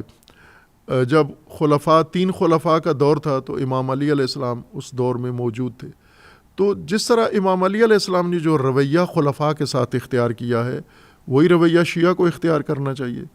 اور امیر المومنین نے خلفاء کے خلاف کوئی جنگ نہیں کی, کوئی مارکا کھڑا نہیں کیا, باوجود اس کے کہ امیر المومنین کو اختلاف ضرور تھا, لیکن اس اختلاف کو بنیاد بنا کے اندرونی جنگ, اندرونی دشمنی, اندرونی خلفشار, بحران پیدا نہیں کیا. نہ ہی روزمرہ لان تان کی, نہ توہین کی, نہ گستاخی, نہ کچھ بھی نہیں کیا. یہ بعد میں بنو امیہ نے یہ تھیم داخل کیا. جب ان کی دور آیا, باری ملی, ان کو موقع ملا, تو انہوں نے یہ بحران کھڑا کیا. لہٰذا امیر المومنین علیہ السلام کو, علی علیہ السلام کو جو ہی حکومت ملی تو ان کے خلاف اندرونی طور پہ بحران کھڑے کرنا شروع کر دیے. چونکہ پہلے اگر کوئی بحران کھڑے کر سکتا تھا تو علی علیہ السلام تھے, اور انہوں نے نہیں کیا. لیکن جب علی علیہ السلام کی حکومت آئی, دوسروں کو اب سمجھوتا کرنا چاہیے تھا یا تعاون کرنا چاہیے تھا, انہوں نے نہیں کیا, اور باری باری یہ بحران کھڑا کیا. تو ہمارے پاس تاریخ میں یہ سند حجت بھی موجود ہے. مثلا شیعہ علی علیہ السلام کے پیروکار ہیں, تو جو علی علیہ السلام نے کیا ہے, جس کے بارے میں علی علیہ السلام نے خاموشی اختیار کی, آپ خاموش ہو جائیں. جس کا علی علیہ السلام نے احترام کیا ہے, آپ احترام کریں. جس کے خلاف امیر المومنین نے جنگ کی, آپ جنگ کریں. یہ شیعہ کا راستہ ہے. لیکن جس کا علی علیہ السلام نے احترام کیا ہے, آپ اس کی بے احترامی کریں, تو پھر آپ علی علیہ السلام سے الگ ہو جاتے ہیں. اسی طرح اہل سنت بھی ہیں کہ جو خلفاء نے یا صحابہ نے جو پیٹرن آپ کے لیے مقرر کیا ہے, اس کو فالو کریں آپ. لیکن اس دور میں جو کچھ ہو رہا ہے وہ اہل البیت اور صحابہ کو ٹول کے طور پر استعمال کرتے ہیں. باقی صحابہ کے جو طرفدار ہیں وہ صحابہ کو فالو نہیں کرتے, ان کے طرز عمل کی پیروی نہیں کرتے. اپنا نظریہ یا اپنا تھیم بنا کے صحابہ کو سند کے طور پہ پیش کرتے ہیں کہ صحابہ کی وجہ سے ہم کر رہے ہیں, جبکہ ہرگز صحابہ کا یہ راستہ نہیں ہے, تعلیم نہیں ہے. تو اگر ہم آ جائیں قرآن کے اوپر, اگر ہم آ جائیں سنت رسول اللہ پر, اور ہم آ جائیں اہل البیت علیہ السلام کے منہج پر, تو جس طرح اہل البیت نے 12 ائمہ نے لوگوں کے اندر زندگی گزاری, 12ویں امام ابھی بھی موجود ہیں, تو ان 12 اماموں نے فرقہ واریت کی یا نہیں کی؟ یہ شیعہ سنی سارے جواب دیں, نہیں کی. انہوں نے کوئی فرقہ واریت نہیں کی. انہیں اختلاف تھا اہل سنت سے, نظریاتی اختلاف, لیکن فرقہ واریت نہیں کی, دشمنی نہیں کی. تو جب ان کے پیروکار آ جائے تو انہیں بھی وہی راستہ, اپنے اپنے ائمہ کا راستہ فالو کرنا چاہیے. اور ہم کر سکتے ہیں, پاکستان کے اندر یہ فضا بنا سکتے ہیں. تفرقہ و فرقہ واریت مذہب نہیں ہے, کاروبار ہے. ہم اس کو مذہب میں اس کو لے آتے ہیں کھینچ کے, لیکن یہ مذہبی مسئلہ ہی نہیں ہے, یہ کاروباری تجارتی مسئلہ ہے. اس کے پیچھے سب کمرشل بنیادیں ہیں ساری, جس کی وجہ سے آگ لگائی ہے, جس کی وجہ سے پاکستان کو بحران کا شکار کیا. علامہ صاحب آپ نے بالکل صحیح ایکسپلین کیا ہے, اور میں ایگری کرتا ہوں کہ یہ فرقہ واریت کی وجہ سے جو پہلے خون ریزی اور وہ چیزیں ہوتی تھیں یہ کم ہو گئی ہیں. لیکن ایک چیز جو میں سمجھ نہیں پاتا کہ کیوں اس ملک میں ایسی عبادت گاہیں یا مسجدیں ابھی تک ہم نہیں بنا پائے جہاں پہ سب لوگ جا کے اکٹھے نماز پڑھیں. ہم اس کو مکتبہ فکر سے ڈفرینشیٹ نہ کریں. اگر میں نے نماز پڑھنی ہے اور وہاں پہ ایک دوسرے کے لیے وہ ٹالرنس لیول بھی ہو, کیونکہ آپ نے بھی جتنی بھی باتیں بیان کی, جو کچھ کنسیپچول لیول پہ یا فقہی لیول پہ جو بڑے بڑے difference, I think by and large جو آج کی جنریشن ہے شاید وہ ان چیزوں کو اس طرح ڈیٹیل میں نہیں سمجھتی. اسی لیے میرا آبجیکٹیو بھی تھا کہ ہم اس کے اوپر بات کریں. لیکن وہ جو آج کی جنریشن ہے یا تھوڑی پرانی جنریشن ہے، جب وہ یہ چیزیں دیکھتے ہیں نا کہ یار ابھی بھی ہماری مسجدیں علیحدہ ہیں، عبادت گاہیں علیحدہ ہیں، ہم حج کرنے جاتے ہیں، عمرہ کرنے جاتے ہیں، تو وہاں پہ تو ہم سارے، میں اگر وہ پنجابی میں کہوں کہ بندے کے پتر بن کے ایک جگہ ہم ایک امام کے پیچھے نماز پڑھتے ہیں اور سب کرتے ہیں. یہ چیز کیونکہ آپ نے اس اطاعت کے لیے اور وحدت کے لیے بہت سا کام بھی کیا ہے، کبھی ہم اس ملک میں یہ چیز دیکھیں گے کہ ہماری مسجدیں جو ہوں گی وہ سب مسلمانوں کے لیے ہوں گی، ریگارڈلیس آف دیٹ کہ ان کا مکتبہ فکر کیا ہے یا وہ کس سیکٹ سے تعلق رکھتے ہیں؟ آپ نے ایک ہی سوال میں کئی سوال پوچھ لیے ہیں، میں جتنے یاد آتے ہیں مجھے میں جواب دیتا ہوں. حج سے ہی شروع کرتے ہیں کہ حج میں جو ایک طرح کا طرز عمل ہوتا ہے نا، یہ ڈنڈے سے کروایا جاتا ہے. اگر حج انتظامیہ، سعودی حکومت تھوڑی سی گنجائش دے تو پھر حج میں کیا ہوتا ہے وہ آپ کو پاکستان بھول جائے گا. جو کچھ حج میں مثلا بریلوی جا کے اپنا حج کریں گے، بریلویوں کی بھی ایک قسم نہیں ہے، کئی طرح. پیر جتنے جاتے ہیں یہ اپنے سٹائل سے حج کریں گے، شیعہ اپنے سٹائل سے حج کریں گے، دیوبندی اور اہل حدیث. تو ایک بڑا عجیب قسم کا ماحول بن جائے گا. یعنی یہ تو ایک سمجھیں کہ سعودی حکومت کی ایک بڑی خوبی یہ ہے کہ انہوں نے یہ فرقے سیم پیج پہ رکھا ہے، بالکل وہی اسکرپٹ ہو کہ ان کو محفوظ رکھا ہو کہ یہی کرنا ہے بس، اس کے علاوہ کچھ بھی کوئی آپشن نہیں ہے. اجازت نہیں ہے آپ کو اپنی عقیدت ظاہر کروا کے یا جو اپنا فرقہ ہے جو اپنا وہ نہیں کرنے دیتے. اس میں شکوہ سب کو ہے، ان سے شکایت ہوتی ہے، لیکن میں سمجھتا ہوں کہ حج کے اندر یہ جو یکسانیت تھوڑی بہت ابھی قائم ہے تو اس میں ان کا بڑا حصہ ہے. یہ سختی جو وہ کرتے ہیں اس معاملے میں پاکستان میں بھی حج کی طرح سختی ہونی چاہیے کہ ان کو دین کے بنیادی اسکرپٹ میں مجبور کیا جائے کہ یہ آپ اس سے باہر نہیں جا سکتے، یہی آپ نے کرنا ہے. تو پھر پاکستان میں بھی مسئلہ حل ہو سکتا ہے. اب جہاں پر آتے ہیں ہم پاکستان میں آ کر دیکھتے ہیں کہ ایک مسجد یا ایک عبادت گاہ نہیں ہے جس میں سارے آئیں، جبکہ پاکستان میں دوسری عبادت گاہوں کے علاوہ باقی ساری مثلا یونیورسٹیوں میں سارے وہاں موجود ہیں، شیعہ سنی موجود ہے، سینما میں سارے موجود ہیں، شوبز میں سارے موجود ہیں، مارکیٹ میں، انڈسٹری میں، منڈی میں، ٹرانسپورٹ میں. یعنی دین کے علاوہ جتنا میدان ہے اس سب میں ایک ہے. وہاں پتہ بھی نہیں چلتا شیعہ کون ہے، سنی کون ہے، مسلم کون ہے. لیکن جو ہی دین میں آتے ہیں عبادت گاہ میں ان کے تیور بگڑ جاتے ہیں، آنکھوں میں خون آ جاتا ہے. وہاں یہ فرقہ واریت کے روپ میں ہے. جبکہ وہاں مثلا بزنس میں میرے علم میں ہے بہت سارے جہاں پر شیعہ اور وہابی بزنس پارٹنر ہیں اور بہترین بزنس کر رہے ہیں، بڑا کامیاب، اور ایک دوسرے کا احترام ساری چیز کرتے ہیں. لیکن یہی پارٹنر جب اپنی عبادت گاہ میں آتے ہیں تو ان کا تھوڑا بلڈ پریشر ہائی ہو جاتا ہے. تو اصولاً تو ایسا ہو سکتا ہے، لیکن یہ جنریشن جو موجود ہے اس وقت، اس کی جو پرورش ہوئی ہے وہ فرقہ واریت کے اسکول میں ہوئی ہے. اسکول آف تھاٹ جو مذہبی ہے، فرقوں نے یہ شخصیتیں پالی ہیں یہ جو ابھی موجود ہیں، اور فرقوں میں فرقے کی کوئی گنجائش نہیں ہے. دوسرے کی تربیت اس طرح سے ہوئی ہے. مثلا ایک فرقہ جب اپنے ماتحت کی یا اپنے اسٹوڈنٹ کی پرورش کرتا ہے تو اس کو باقاعدہ کئی سال، نہ کہ ایک دن یا ایک ہفتہ یا ایک مہینہ، کئی سال تسلسل سے اس کو دوسرے فرقے کا باطل ہونا، گمراہ ہونا پڑھایا جاتا ہے باقاعدہ دلیلوں کے ساتھ. ان کا جہنمی ہونا مسلمانوں کا یہ ہر فرقہ اپنے پیروکار کو اپنی ممبروں میں بتاتا. اب ظاہر ہے کہ جب جس نسل کو اتنا بتایا جائے کہ یہ فرقہ باطل ہے، یہ فرقہ گمراہ ہے، یہ فرقہ جہنمی ہے، تو انسان کے احساسات بن جاتے ہیں، اسی طرح گنجائش ختم ہو جاتی ہے. تو ایک تو آپ کو یہ کرنا ہوگا کہ یہ جو بنیادی تعلیمی ادارے ہیں یا تعلیمی نصاب ہے، اس کو ایک نئی نسل آپ کو اس آئیڈیا کے لیے پالنی ہوگی جو آپ کے ذہن میں ہے کہ ایک عبادت گاہ ہو، کعبہ کی طرح سب اس میں آئیں اور اس میں کوئی تفریق نہ ہو، ہر ایک اپنی اپنی عبادت کرے، شیعہ اپنی کر رہا ہو، سنی اپنی جس طرح نماز پڑھنی ہے پڑھ جاؤ. تو اس کے لیے آپ کو ایک نئی نسل پروان چڑھانی ہوگی. جو نسل پہلی اس فرقہ واریت کے اندر پروان چڑھی ہوئی ہے وہ یہ چیز سمجھنے کے لیے تیار نہیں ہے، چونکہ اس کے نزدیک جہنم ہے آگے. اگر ہم نے اپنی مسجد میں دوسرے کو آنے دیا تو ہم جہنمی ہو گئے. تو جہنم میں کوئی نہیں جانا چاہتا. اس کنسپٹ کو آپ نے تبدیل کرنا ہے تو آپ کو، اور یہ کام، یہ فریضہ 3-4 محکموں کے ذمے ہے. وہ تینوں چاروں محکمے اپنا یہ فریضہ انجام نہیں دے رہے. سب سے پہلے مذہب، دین، ممبر و محراب کا یہ فریضہ ہے کہ وہ یہ تعلیم دیں، وحدت کی تعلیم دیں. دوسرا میڈیا ہے. میڈیا ہمارا پاکستان کا نہایت غیر سنجیدہ میڈیا ہے, اور میڈیا کی کئی شکلیں ہیں. پرنٹڈ میڈیا ہے, اس کے علاوہ الیکٹرانک میڈیا ہے, ڈیجیٹل میڈیا ہے, سوشل میڈیا ہے, لیکن سارے ہی غیر سنجیدہ ہیں, سارے ہی کمرشل ہیں. اور کمرشل میڈیا جب بن جاتا ہے تو اس کے معیارات ہی بدل جاتے ہیں. وہ لوگوں کو آگاہی دینا, ایجوکیٹ کرنا. مثلا ابھی میڈیا سے میں نے آج تک کسی پاکستانی میڈیا, سوشل میڈیا اور دوسرے میڈیا, ریگولر میڈیا میں نہیں دیکھا کہ لوگوں کو عام روزمرہ کی مثلا ٹریفک کے قوانین بتا رہے ہوں, صحت و سلامتی کے بارے میں کوئی آگاہی دے رہے ہوں, یا کوئی اور اس طرح کا قانون کا کوئی تعلیم دے رہے ہوں. یہ کام نہیں. جبکہ باقی دنیا میں بچوں کو, عورتوں کو, سب کو دن بھر میڈیا یہی سکھا رہا ہوتا ہے کہ آپ کو روڈ کیسے کراس کرنا ہے, آپ کو دوسروں کے رائٹس کا کیا خیال رکھنا ہے, تربیت والا جو ایلیمنٹ. ہاں, تربیت کا, کہ آپ کو اپنی صحت کا خیال کیسے رکھنا ہے, آپ کو صفائی کیسے رکھنی ہے.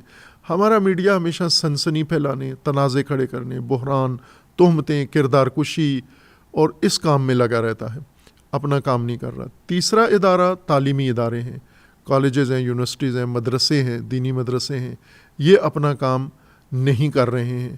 یعنی جن کا کام ہے قوم کی اخلاقی تربیت کرنا یا ان کی شخصیت سازی کرنا, وہ دوسرے کاموں میں لگے ہوئے ہیں اور یہ کام نہیں کر رہے. اس لیے ہمیں کرنا چاہیے, اور اس کے تائید کے لیے کہ یہ ہو سکتا ہے, یہ کام ناممکن نہیں ہے.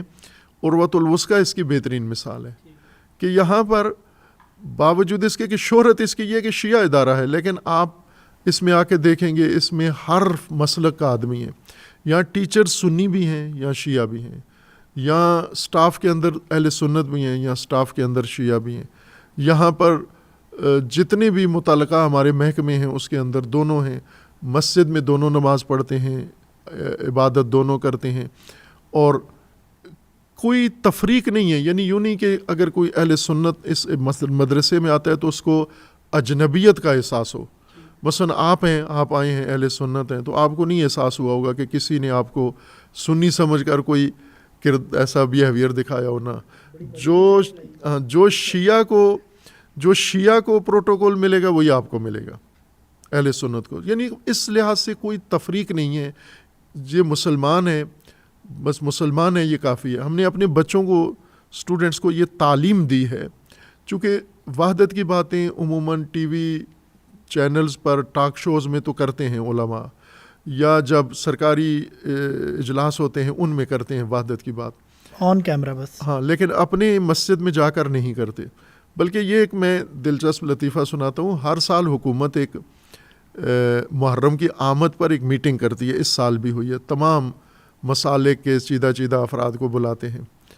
تو اس میں ایک سال 2-3 سال پہلے کی بات ہے شاید, تو انہوں نے میٹنگ کی, بلائی, اور یہ سارے لوگ گئے, وہاں کھانا بھی کھایا اور جماعت پڑھی. ایک ہی نماز جماعت میں سب نے شرکت کی, تمام سپاہ صحابہ کے بھی تھے اس میں, دیوبند کے بھی تھے, شیعہ بھی, سب نے. اور ایک شخص نے دیکھ کے یہ منظر بڑی تعریف کی, کہا کہ اے کاش یہی جو ہے, یہ جو آج یہاں اس میٹنگ ہال میں ہو رہا ہے, یہی باہر بھی اس کو دہرایا جائے. تو وہاں کھڑے ہوئے کسی شخص نے, چونکہ اس میٹنگ کی سرپرستی ایک بریگیڈیئر صاحب کر رہے تھے, ان کی صدارت میں ہو رہی تھی, سرکاری میٹنگ تھی, تو انہوں نے کہا کہ اتنی وحدت اور یہ نماز حسین قائم کرنے کے لیے کم از کم ایک میجر جنرل یا بریگیڈیئر چاہیے تاکہ یہ کام ہو. یہ شعور کے ذریعے یہ کام ہونا چاہیے. یہ قرآن کہہ رہا ہے کہ یوں کرو یہ کام, اور یہ کام ہم نے کیا ہے. آپ ہمارے بہت سارے ایونٹس ہوتے ہیں وحدت کے, ان میں آپ دیکھیں آگے اہل سنت امام کھڑا ہوا ہے, پیچھے ساری جمعیت کھڑی ہوئی ہے, شیعہ بھی کھڑے ہوئے ہیں, سنی بھی کھڑے ہوئے ہیں, آگے کوئی شیعہ کھڑا ہوا ہے, پیچھے سارے اہل سنت بھی کھڑے ہوئے پڑھ رہے ہیں. تو یہ ایک عملی نمونہ ہے, چھوٹی سی لیول پر, سطح پر ایک نمونہ ہے پاکستان میں کہ جو کام ایک جگہ ہو سکتا ہے سمجھو پورے پاکستان میں ہو سکتا ہے. لیکن اس کے لیے اتنی محنت کی ضرورت ہے جتنی عروۃ الوثقیٰ کے پیچھے ہوئی ہے, اتنی باقیوں کو بھی, اور امید ہے کہ ہوگا انشاءاللہ. آہستہ آہستہ فضا بہتری کی طرف جا رہی ہے. علامہ صاحب, ایک چیز آپ نے وہ جو سعودی عرب والی بات کی کہ وہ جو سارا ہمیں ایک اتحاد اور تمام ایک امام کے پیچھے تمام لوگ کھڑے نظر آتے ہیں, اس میں ایک سرٹن وہاں کے رولز اینڈ ریگولیشن اور ڈنڈے کا ایلیمنٹ بھی ہے. آپ کو نہیں لگتا جو اب ہمارے ملک کا اور لوگوں کا بائی اینڈ لارج مزاج بن چکا ہے, اس میں یہ تربیت اور یہ تمام چیزوں سے تو کوئی انکار نہیں کر سکتا، لیکن اس کے ساتھ ساتھ گورنمنٹ لیول پہ اور جو بھی پاور کوریڈورز ہیں ان کو یہ چیزیں کچھ پاکستان میں انفورس بھی کروانی پڑیں گی. وہ انفورس کروائیں گے تو پھر اس کے رزلٹس آئیں گے. دیکھیں پاکستان میں ڈنڈا ہے لیکن سیاسیوں پر زیادہ استعمال ہوتا ہے، مذہبیوں پر کم استعمال ہوتا ہے. لیکن ظاہر ہے کہ جب حالات اگر لوگ باشعور ہوں اور خود ہی ایک صحیح سمت میں جا رہے ہوں تو ڈنڈا کسی جگہ ریکمینڈیڈ نہیں ہے دین میں، اسلام میں. کم از کم انسان کی رسپیکٹ ہے، انسان کی آزادی ہے، انسان کو اپنے رائٹس ہیں. لیکن جہاں پر ریوڑ بن جائے، جہاں پر حدود حقوق کا خیال نہ رکھا جائے، جہاں قوانین کی پیروی نہ کی جائے تو وہاں ڈنڈا سب سے بہترین ہوتا ہے. بچپن میں جب میں اسکول پڑھتا تھا تو ہمارے ایک استاد تھے، تو وہ دلچسپ استاد تھے، کلاس کو بور نہیں ہونے دیتے تھے. تو وہ ہمیں بتاتے تھے کہ اللہ نے آسمان سے 4 کتابیں اتاری ہیں اور 5واں ڈنڈا اتارا ہے. ٹھیک ہے. وہ ساتھ شعر بھی پڑھتے تھے کہ آسمانوں آئیاں 4 کتاباں 5واں آیا ڈنڈا. وہ باقاعدہ انہوں نے شعر بنائے ہوتے. اور پھر یہ کہتے تھے کہ 4 کتابوں نے اتنی تربیت اصلاح نہیں کی جتنی ڈنڈے نے کی ہے. تو وہ ہمیں یہ کہتے تھے کہ آپ 4 کتابوں کی بات ماننے والے نہیں ہو، آپ 5ویں ڈنڈے کی بات. اور یہ قرآن میں بھی ہے کہ اللہ تبارک و تعالیٰ نے ایک کتاب نازل کی ہے اور ساتھ حدید نازل کی ہے، لوہا نازل کیا ہے جس میں شدت ہے، جس میں باعث شدید ہے. قرآن کی آیت ہے یہ کہ جہاں ضروری ہوتا ہے وہ استعمال ہونا چاہیے. پاکستان میں ہوتا ہے استعمال، لیکن جہاں ریاست سمجھتی ہے، جہاں نہیں سمجھتی وہاں چھوڑ دیتے ہیں. ورنہ اگر تھوڑی سختی کریں یہ تکفیریت، یہ فرقہ واریت یہ ختم ہو سکتی ہے. بالکل ختم ہو سکتی ہے. ول نہیں ہے اوپر، بالکل اوپر ارادہ ریاست کا بننا چاہیے. ریاست کا ارادہ نہیں. نیچے سے علماء عوام خود اگر یہ ماحول بنا لیں تو ڈنڈے کی ضرورت ہی نہیں ہے. لیکن اگر نہیں سمجھتے پھر بھی باز نہیں آتے، جیسا کہ ابھی کچھ مفتی باز نہیں آتے، کچھ ذاکر باز نہیں آتے، کچھ ایسے ٹی وی ایکٹیوسٹ باز، میڈیا ایکٹیوسٹ باز نہیں آتے، تو کیسے ان کو کنٹرول کریں گے؟ انفورس کرنا پڑے گا. فورس کرنا پڑے گا. پیچھے کنورسیشن میں آپ نے علامہ صاحب اہل سنت سے ریلیٹڈ آپ نے ایک سرٹن مکتبہ فکر کی بھی بات کی. آئی تھنک شاید اہل حدیث کی طرف آپ کا اشارہ تھا. اگر آپ ظاہری بات ہے اہل حدیث کی قیادت کے ساتھ آپ بیٹھے بھی ہوں گے کافی دفعہ، اگر آپ کو دوبارہ بیٹھنے کا موقع ملے تو وہ کیا ایک غلط فہمی ہے جو کہ آپ ان کو ایکسپلین کرنا چاہیں گے یا وہ بتانا چاہیں گے جس سے اہل تشیع اور اہل حدیث کے درمیان جو گیپ ہے یا ڈسٹینس ہے اس کو ہم کم کر سکیں؟ ہم روزانہ بیٹھتے ہیں اہل حدیث کے ساتھ، اور ہر جس طرح پاکستان میں چند بڑے مین گروہ ہیں تو ہم سب کے ساتھ بیٹھتے ہیں. ایک آدھ گروہ ہے جو ہم سے زیادہ دور رہتا ہے، پرہیز کرتا ہے، لیکن موقع ملے تو ہم ان سے بھی ملتے ہیں احترام رکھے مجالس میں، کسی جگہ اجتماع میں. تو باقیوں سے تو ہمارے بڑے اچھے تعلقات ہیں، دوستانہ تعلقات ہیں. اور میں یہ بھی بتا دوں کہ اہل حدیث کے ہی ایک بڑے قائد، مرکزی لیڈر، وہ انہوں نے 2-3 دفعہ یہ موضوع چھیڑا اور ہم نے کہ یہ اہل حدیث کے بارے میں غلط فہمی ہے کہ اہل حدیث اہل البیت سے بغض رکھتے ہیں یا نفرت رکھتے ہیں یا دور ہوتے ہیں. یہ بالکل غلط فہمی ہے. وہ کتابیں لے کر آئے اہل حدیث کی، بڑے بزرگوں کی سیرت کی کتاب لے کر آئے، اور سیرت کی کتاب میں انہوں نے ائمہ اثنا عشر کا نام بتایا. اس میں امام بھی لکھا ہوا ہے، علیہ السلام بھی لکھا ہوا ہے. تو ان کا یہ فرمانا تھا کہ اہل حدیث اپنی پیدائش میں اور اپنے پرورش میں اور اپنے تاریخ میں حسینی ہیں.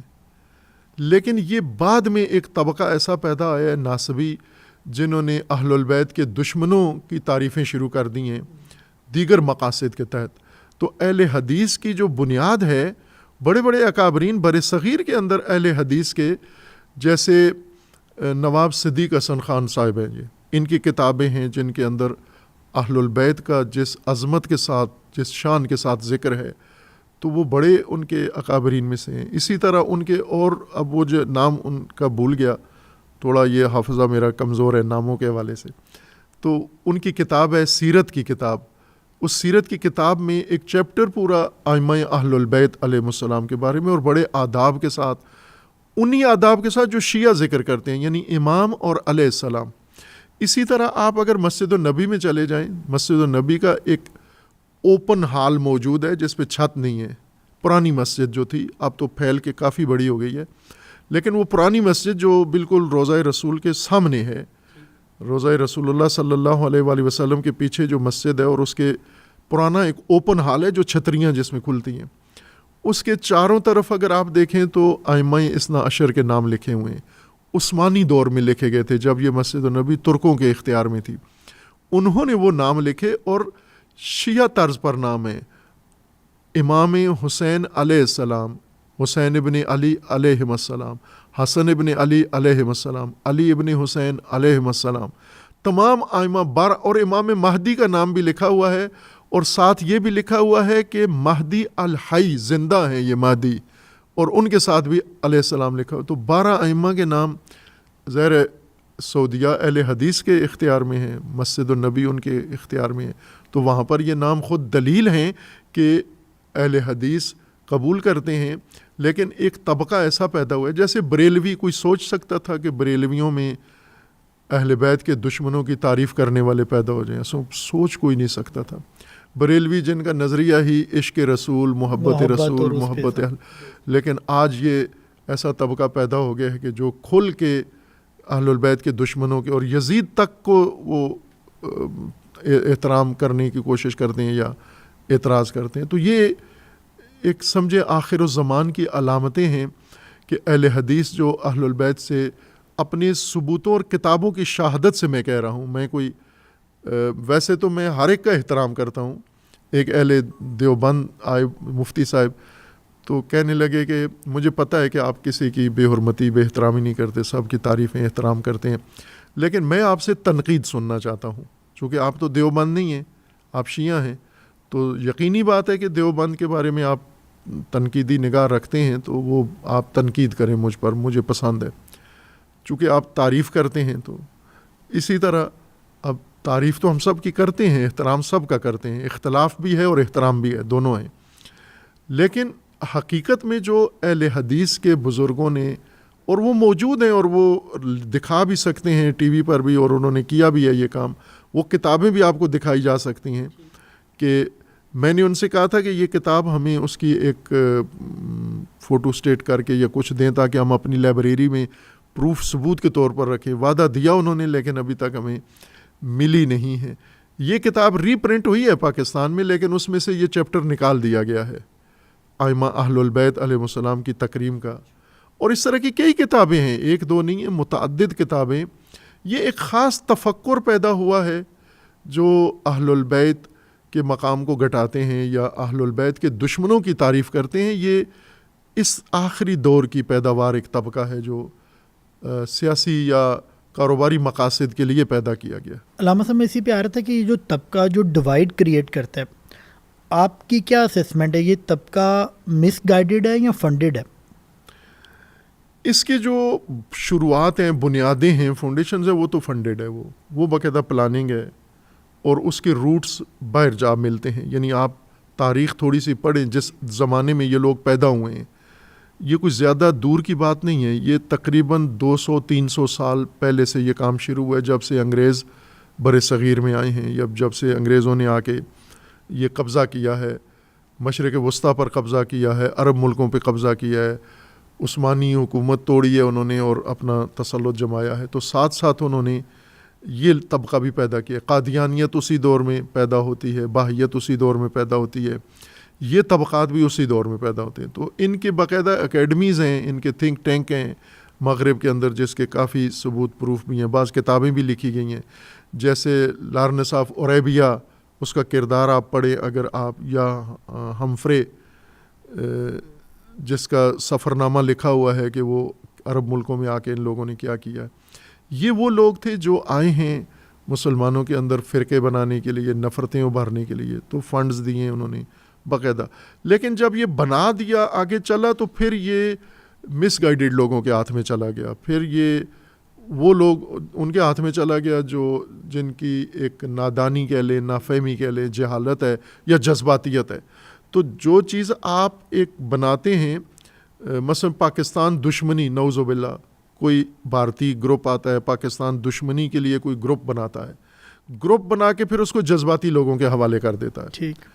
تو یہ آج جو روڈ پہ ہمیں نظر آتے ہیں یہ جذباتی ہیں. تو اس کا یہ مطلب نہیں ہے کہ یہ کام انہی کا ہے, یہ پیچھے کسی اور کا کام ہے, انہوں نے پلاننگ کے ساتھ ان کو کر کے دیا اور آگے جذباتیوں نے اس کو آگے بڑھایا ہے. تو پاکستان میں یہ جو تقسیم کا عمل ہے یہ انہی کی طرف سے ہے, اور خواہ کوئی شیعہ بن کر تفرقہ ڈالتا ہے یا سنی بن کر تفرقہ ڈالتا ہے, یہ دونوں اصل میں پیڈ ہی ہوتے ہیں. یہ ٹھیک. جی علامہ صاحب, آپ پہ کبھی پبلک اپیرنس پہ یا کہیں خطاب کرنے پہ کبھی پابندی لگی ہے گورنمنٹ کی طرف سے کبھی؟ میں ابھی سنا ہے, ابھی اسی محرم میں, میں تو یہاں جامعہ میں پڑھتا ہوں, ابھی بتایا گیا مجھے کہ شیخو پورہ میں مجھ پر پابندی لگا دی ہے گورنمنٹ نے. وہ کیوں؟ اب یہ گورنمنٹ بتائے گی کیوں پابندی لگائی ہے. اس سے پہلے کبھی لگی؟ نہیں, اس سے پہلے کبھی علامہ نہیں صاحب لگی. اس سے پہلے تو دس از دا فرسٹ ٹائم. یہ پہلی دفعہ ہے, اور وہ بھی مجھے کسی کے ذریعے پتہ چلا ہے کہ شیخو پورہ میں جن لوگوں پر پابندی ہے ان میں سے میرا نام بھی انہوں نے اس میں. تو کوئی آپ کو بھی نوٹیفیکیشن وغیرہ یا گورنمنٹ کی طرف سے کوئی کمیونیکیشن ہمیں نہیں ملا, لیکن میرے خیال میں کوئی لسٹ انہوں نے جو شائع کی ہے یا شیخو پورہ میں, ظاہر ہے یہ کمشنر کے ہاتھ میں ہوتا ہے, ڈپٹی کمشنر کے ہاتھ میں ہوتا ہے. اب ڈپٹی کمشنر صاحب کون ہیں, کیا ان کو جوش چڑھا ہے, کس نے ان کو اکسایا ابھارا ہے, یہ ہمیں معلوم نہیں ہے. اور میں بھی سن کے تعجب کیا ہے کہ پابندی لگانے کا. اس کے اوپر آپ نے کسی سے بات کرنے کی کوشش کی, ایون کمشنر سے یا کسی سے؟ چونکہ عرصے سے میں پہلے تو پورے پاکستان بھر میں جاتا تھا محرم کی مجالس, سال بھر میں جہاں بھی موقع ملتا تھا, لیکن جب سے یہ ادارہ بنا ہے اور اس کی ذمہ داری آئی ہے تو اب ایک تو عمر بھی اب وہ جوانی والی نہیں ہے کہ زیادہ سفر کر سکیں, ساتھ کچھ بیماریاں بھی اس طرح کی شوگر وغیرہ لاحق ہیں, وہ بھی انسان کی ہمت تھوڑی کم کر دیتی ہیں, اور ساتھ یہ ذمہ داریاں ادارے کی یہ زیادہ مجبور کرتی ہیں. تو وہ جو عمومی مجالس پورے شہروں میں تھیں تو وہ توفیق نہیں رہی. یہیں پہ پڑھتا ہوں میں, تو یعنی کرتے ہیں لوگ, رابطہ کرتے ہیں کہ مجالس پڑھے ہمارے پاس, لیکن میں معذرت کر لیتا ہوں. اب یہ پابندی انہوں نے کیوں لگائی ہے میرے لیے بھی تعجب ہے. یہ علامہ صاحب, اگر آپ کو پاکستان میں کوئی ایسی پاور پوزیشن میں آنے کا موقع ملے جہاں پہ پاکستان کی پالیسیز میں کوئی 1 2 3 چینجز کر سکیں, آپ وہ کوئی 2 3 چینجز کیا کریں گے جس سے اس ملک میں ہم نے یہ جو ڈیوائڈ کی بات کی ہے اس ڈیوائڈ کو کم کیا جا سکے, یا اس کے علاوہ بھی اگر کوئی ملک کی اوور آل ڈائریکشن کے لیے کوئی چیزیں چینج ہو سکتی ہیں, وہ 2 سے 3 چیزیں کیا ہوگی؟ وہ چیزیں یہ ہو سکتی ہیں کہ اگر فرض ہی ہے, ظاہر ہے ایسا امکان تو نہیں ہے, نو سے حالات ہے, لیکن فرض کر سکتے ہیں. آپ نے فرضی سوال کیا, میں بھی فرضی جواب دے دیتا ہوں کہ فرضاً اگر ایسا ہوتا ہے تو سب سے پہلے تو ہم چاہیں گے کہ ملک کے اندر اتحاد قائم ہو, اور ایک پاکستانی نیشن, پاکستانی مسلم قوم جو ہمارے بانیوں نے ہمیں جس ٹریک پہ چڑھایا تھا, جسے ہم نے چھوڑ کے فرقے بنا لیے, پارٹیاں بنا لی, تو ہم ایک نیشن بنے, ایک قوم بنے. ہم اس کا سب سے بڑا سٹیپ کیا ہے علامہ صاحب؟ ایک تو کہنا اور کلیم کرنا ہے, جی, اس کو اچیو کرنے کے لیے سب سے بڑا سٹیپ کیا ہے, پریکٹیکل سٹیپ کیا ہے اس کے لیے؟ اس کا ایک تو نہیں ہے, پھر اس کے لیے تو ایک پورا پروسیجر چاہیے. ٹھیک, ایک نیشن کے لیے پورا ایک پروسیجر چاہیے, اس کے لیے آئیڈیالوجی چاہیے, اس کے لیے آپ کو پھر باقاعدہ ایک پروسیجر چاہیے, اس کے لیے آپ کو مختلف ادارے چاہیے, مختلف اس کے لیے آپ کو تھیوریز چاہیے, یا اس کے لیے آگے جتنی بھی چیزیں میدانی ضرورت ہوتی ہیں وہ ساری چیزیں. جیسے ایک بلڈنگ بناتے ہیں آپ, تو اس بلڈنگ کے لیے ایک نقشہ چاہیے, پھر اس بلڈنگ کے لیے ساری افرادی قوت چاہیے. تو ظاہر ہے وہ فرض یہ ہے کہ وہ ہوں گی ساری, جب آپ کو اختیار دیا گیا ہے. مثلا آج ریاست کے پاس اختیار ہے, اور ریاست کے پاس مثلا فوج ہے پاکستان کی, پولیس ہے پاکستان کی, بیوروکریسی ہے پاکستان کی, جو بھی سرکار اور حکومت کے کنٹرول میں ہے, تو وہ سارا ہی اگر انسان قوم سازی پہ لگا دے تو ہم لگا سکتے ہیں. نہیں لگایا ہم نے. میں اگر موقع ملے تو سب سے پہلے اردو کو پاکستان کی قومی زبان کے طور پر اجرا کروں گا. اگر موقع ملے تو فرقہ واریت کو ختم کرنے کے لیے جو ممکن ہوا وہ کام کروں گا, اور اتحاد کے لیے جو کام ممکن ہوا وہ کریں گے. پاکستان کی عزت و وقار, اس کو منشور قرار دیں گے کہ ہر وہ کام جو پاکستان کی عزت بڑھائے, وقار بڑھائے, پاکستان کو دنیا میں ایک ایسا ملک یا ایسی قوم ہو, باوقار قوموں میں اس کا شمار ہو. یہ وہ اقدامات ہیں. اور سب سے بڑھ کر اگر موقع ملتا ہے تو اللہ کی حکومت, نظام اللہ کا ہو, قرآن کا نظام ہو, اسلامی نظام ہو, امت مسلمہ بنائیں, اور امامت کا نظام جو اللہ نے مقرر فرمایا ہے وہ لوگوں کے سامنے پیش کریں اور لوگوں کو اس کی طرف دعوت دیں. اگر کسی پوائنٹ آف ٹائم پہ ایران اور پاکستان کے درمیان کوئی کنفلکٹ کریٹ ہوتا ہے کسی بھی وجہ کی کسی بھی ریزن کی وجہ سے کوئی کنفلکٹ کریٹ ہوتا ہے, آپ where will you be standing? دیکھیں ہم پاکستانی ہیں, ہماری پہچان پاکستان ہے اور پاکستان کا ہم پر حق ہے, اور پاکستان ہم نے ہی بنایا ہے, سنبھالنا ہے, بچانا ہے پاکستان. تو ایک سرزمین کا بنیادی حق ہے. اہل البیت کی تعلیمات میں سرزمین کا, آپ کی سرزمین کا آپ کے اوپر پہلا حق بنتا ہے اور وہ آپ کو ادا کرنا ہے. اب ظاہر ہے کہ اگر کسی جگہ ایران اسلامی حکومت ہے, پاکستان کے ساتھ ان کے کوئی ہوتے ہیں اختلافات ہوتے ہیں, تو ہماری تو کوشش ہوگی کہ یہ ختم کریں یہ اختلافات اور ان کے درمیان ایک سمجھوتا, بھائی چارہ, اخوت ہو. لیکن کسی جگہ اگر دفاع کی بات آتی ہے تو ہم پاکستان کا دفاع کریں گے, ہم پاکستانی ہیں. جس طرح ایران نے ایران کا دفاع کیا ہے, بالکل صحیح, پاکستان نے نہیں کیا. جا کے ایرانی قوم خود کھڑی ہوئی ہے, ایرانی فوج کھڑی ہوئی ہے, ایرانی قیادت کھڑی ہوئی ہے. اور ٹرمپ اس نے کہا تھا صفحہ ہستی سے مٹانے آیا ہوں میں, لیکن اب خود ڈوب رہا ہے. صفحہ ہستی سے مٹانے والا خود بچنے کا اس کو لالے پڑے ہوئے ہیں اپنے. تو یہ ایک قوم کا اپنے وطن کے ساتھ, اپنی سرزمین کے ساتھ وفاداری ہے. تو میں سمجھتا ہوں کہ پاکستانیوں کو بھی اپنے وطن کے ساتھ ایسے ہی ڈیڈیکیٹ ہونا چاہیے. اور ہیں پاکستانی ایسے, جب بھارت نے حملہ کیا تو سب میدان میں آئے, اور میرے خیال میں مذہبی طبقات میں سب سے نمایاں ہم تھے. یہ ہماری مسجد جو تھی ایک پورا مورچہ بن گیا تھا. اچھا.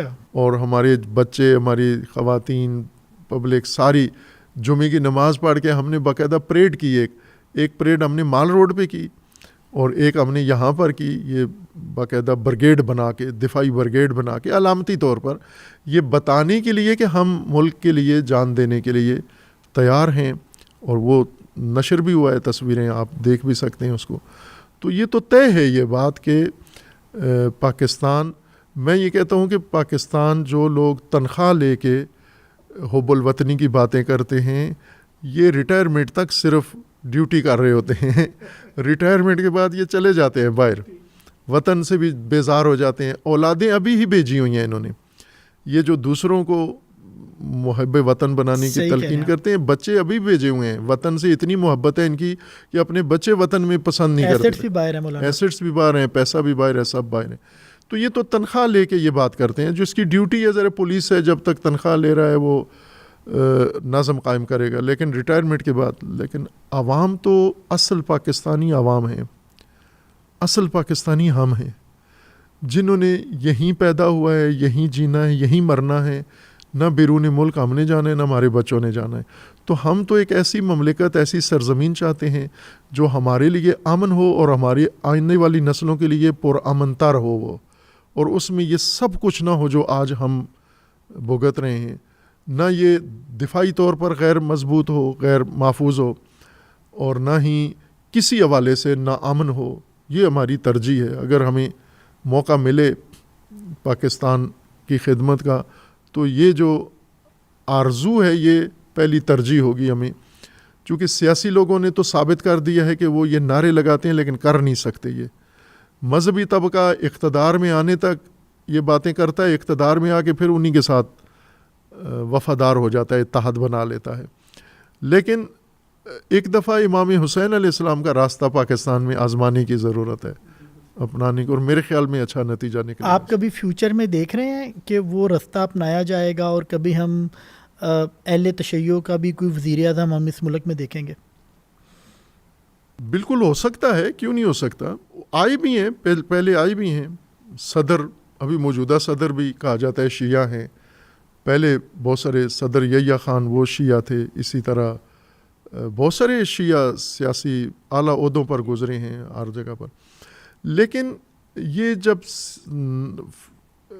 رسوماتی شیعہ ہیں کہ روایتی اور ثواب والے شیعہ ہیں کہ مسجد میں یا مجلس میں چلے جاتے ہیں, ہاں, لیکن سیاست میں یہ شیعہ نہیں ہے, اور نظریے میں یہ شیعہ نہیں ہے, آئیڈیالوجی میں یہ شیعہ نہیں ہے. لہٰذا یہ آپ دیکھیں ابھی محسن نقوی صاحب وزیر داخلہ شیعہ ہیں, اکثر جب جنازہ پڑھتے ہیں تو یہ ہاتھ کھول کے پڑھتے ہیں، لیکن زرداری صاحب ہاتھ باندھ لیتے ہیں. تو سیاسی ہیں، ظاہر ہے جہاں جس چیز کی ضرورت ہو اسی طرح کا رویہ اختیار کر لیتے ہیں. جہاں ہاتھ کھولنے ہیں وہاں کھول لیتے ہیں، یا باندھنے ہیں وہاں باندھ لیتے ہیں. یعنی یہ وہ شیعہ نہیں ہے کہ جو امام حسین کا راستہ بھی فالو کر رہے ہوں. آتے ہیں بہت سارے. یہ پاکستان کی خوبی ہے کہ مذہبی تفریق کے بغیر آتے ہیں لوگ، سیاست میں آتے ہیں اور مختلف جماعتوں میں، مختلف پارٹیوں میں رہتے ہیں. ابھی مثلا جی بی میں شیعہ وزیر اعلیٰ انہوں نے چنا ہے، نامزد کیا ہے، بن جائے گا. لیکن وہ جو نظام بنائے گا وہ ضروری نہیں کہ تشیع امام حسین والا نظام نہیں بنائے گا. وہ یہی جو مسلم لیگ سسٹم کا پارٹ بن پیپلز پارٹی کا جو نظام ہوگا یا مسلم لیگ کا وہی بنائے گا. وہی بن. تو فقط ایک نام کے حد تک شیعہ ہونا تو فرق نہیں پڑتا. لیبرل وزیر اعظم بن جائے، سنی وزیر اعظم بن جائے، جیسے ابھی شہباز شریف وزیر اعظم ہے، اس سے پہلے جو وزیر اعظم تھے، تو فرق تو نہیں پڑتا. پالیسیاں وہی ہیں، راستہ وہی ہے، تعلقات وہی ہیں. آئی ایم ایف سے ہی مانگنا ہے نا، تو کیا فرق پڑتا ہے شیعہ مانگے یا سنی مانگے جا کر؟ اس سے کیا فرق پڑتا ہے؟ کون علامہ صاحب اس ملک میں وزیر اعظم کتنا پاورفل ہوتا ہے؟ وزیر اعظم میرے خیال میں جو اس کا عنوان ہے نا کہ ایک منتظم ہوتا ہے، پاور نہیں ہوتی اس کے پاس. وہ صرف ایک انتظامی مدیر ہوتا ہے، ایڈمنسٹریٹر ہوتا ہے جس نے ایک رولز کے اندر کرنا ہے، اور اس میں بھی اتنے اس کے ہاتھ کھلے نہیں ہوتے. اصل طاقت جو ہے ہماری اسٹیبلشمنٹ ہوتی ہے، پاور وہ ہے ہماری. یہ تو ایک بالکل واضح سی بات ہے، اس میں کوئی چھپاتا بھی نہیں ہے کہ طاقت کہیں اور ہے. اور آگے جو یعنی وزیر اعظم ہمارا سمجھے بیوروکریسی کا حصہ ہے. ہاں یہ before moving to the last segment, میں ایران امریکہ اسرائیل وار پہ ضرور کامنٹ کرنا چاہوں گا. آپ نے بات کی، آئی تھنک جس طرح ایران نے اپنے آپ کو ڈیفینڈ کیا ہے، they made the whole Muslim امہ پراؤڈ. کہ اس طرح اس وقت پوری دنیا میں جتنے بھی مسلمان ہیں، کوئی اس طرح امریکہ اور اسرائیل کے آگے اسٹینڈ نہیں کرتا، نہ وہ کر سکتے ہیں، بلکہ اب وہ تو ان کا پارٹ اینڈ پارسل بن گئے ہوئے ہیں. اگر آپ اپنا بیسکلی مڈل ایسٹ اور یہ سارا ریجن دیکھ لیں تو they are part of it. اس ساری ایپیسوڈ کے بعد آپ کو کیا لگتا ہے، ایران مضبوط ہوا ہے یا کمزور ہوا ہے؟ ایران کا نقصان بہت ہوا ہے، یہ تو ماننے والی بات ہے. مالی نقصان بہت زیادہ ہوا ہے، جانی نقصان بہت زیادہ ہوا ہے. لیکن اس نقصان کے باوجود بھی ایران جیت گیا ہے ہر حوالے سے. ہر میدان میں ایران جیتا ہے، اور ایران بہت مضبوط ہوا ہے، ارادے کے لحاظ سے بہت مضبوط ہو چکا ہے. اپنے جو اندرونی انفراسٹرکچر قومی ہے اس کے حوالے سے بہت مضبوط ہو چکا ہے، اور تجربے نے اس کو اور زیادہ مضبوط کر دیا ہے. اس کامیابی نے بہت ایران کو آگے لے پہنچا دیا ہے، جس کو وہ کمزور کرنے آئے تھے لاشعوری طور پر. انہوں نے حامد میر صاحب نے لکھا تھا کہ ٹرمپ ایران کا محسن ہے، اور یہ بات درست ہے کہ اس نے جو حماقت کی ہے ایران میں، پہلے حملے سے پہلے جو حالات بنے ہوئے تھے وہ بہت خطرناک ہو چکے تھے. لیکن اس نے حماقت کر کے، حملہ کر کے، تو ایران کی ساری کمزوریوں کو چھپا کے، ختم کر کے، اور ایران کو ایک نیشن بنا کے اور مضبوط کر دیا، یونائٹ کر دیا ہے.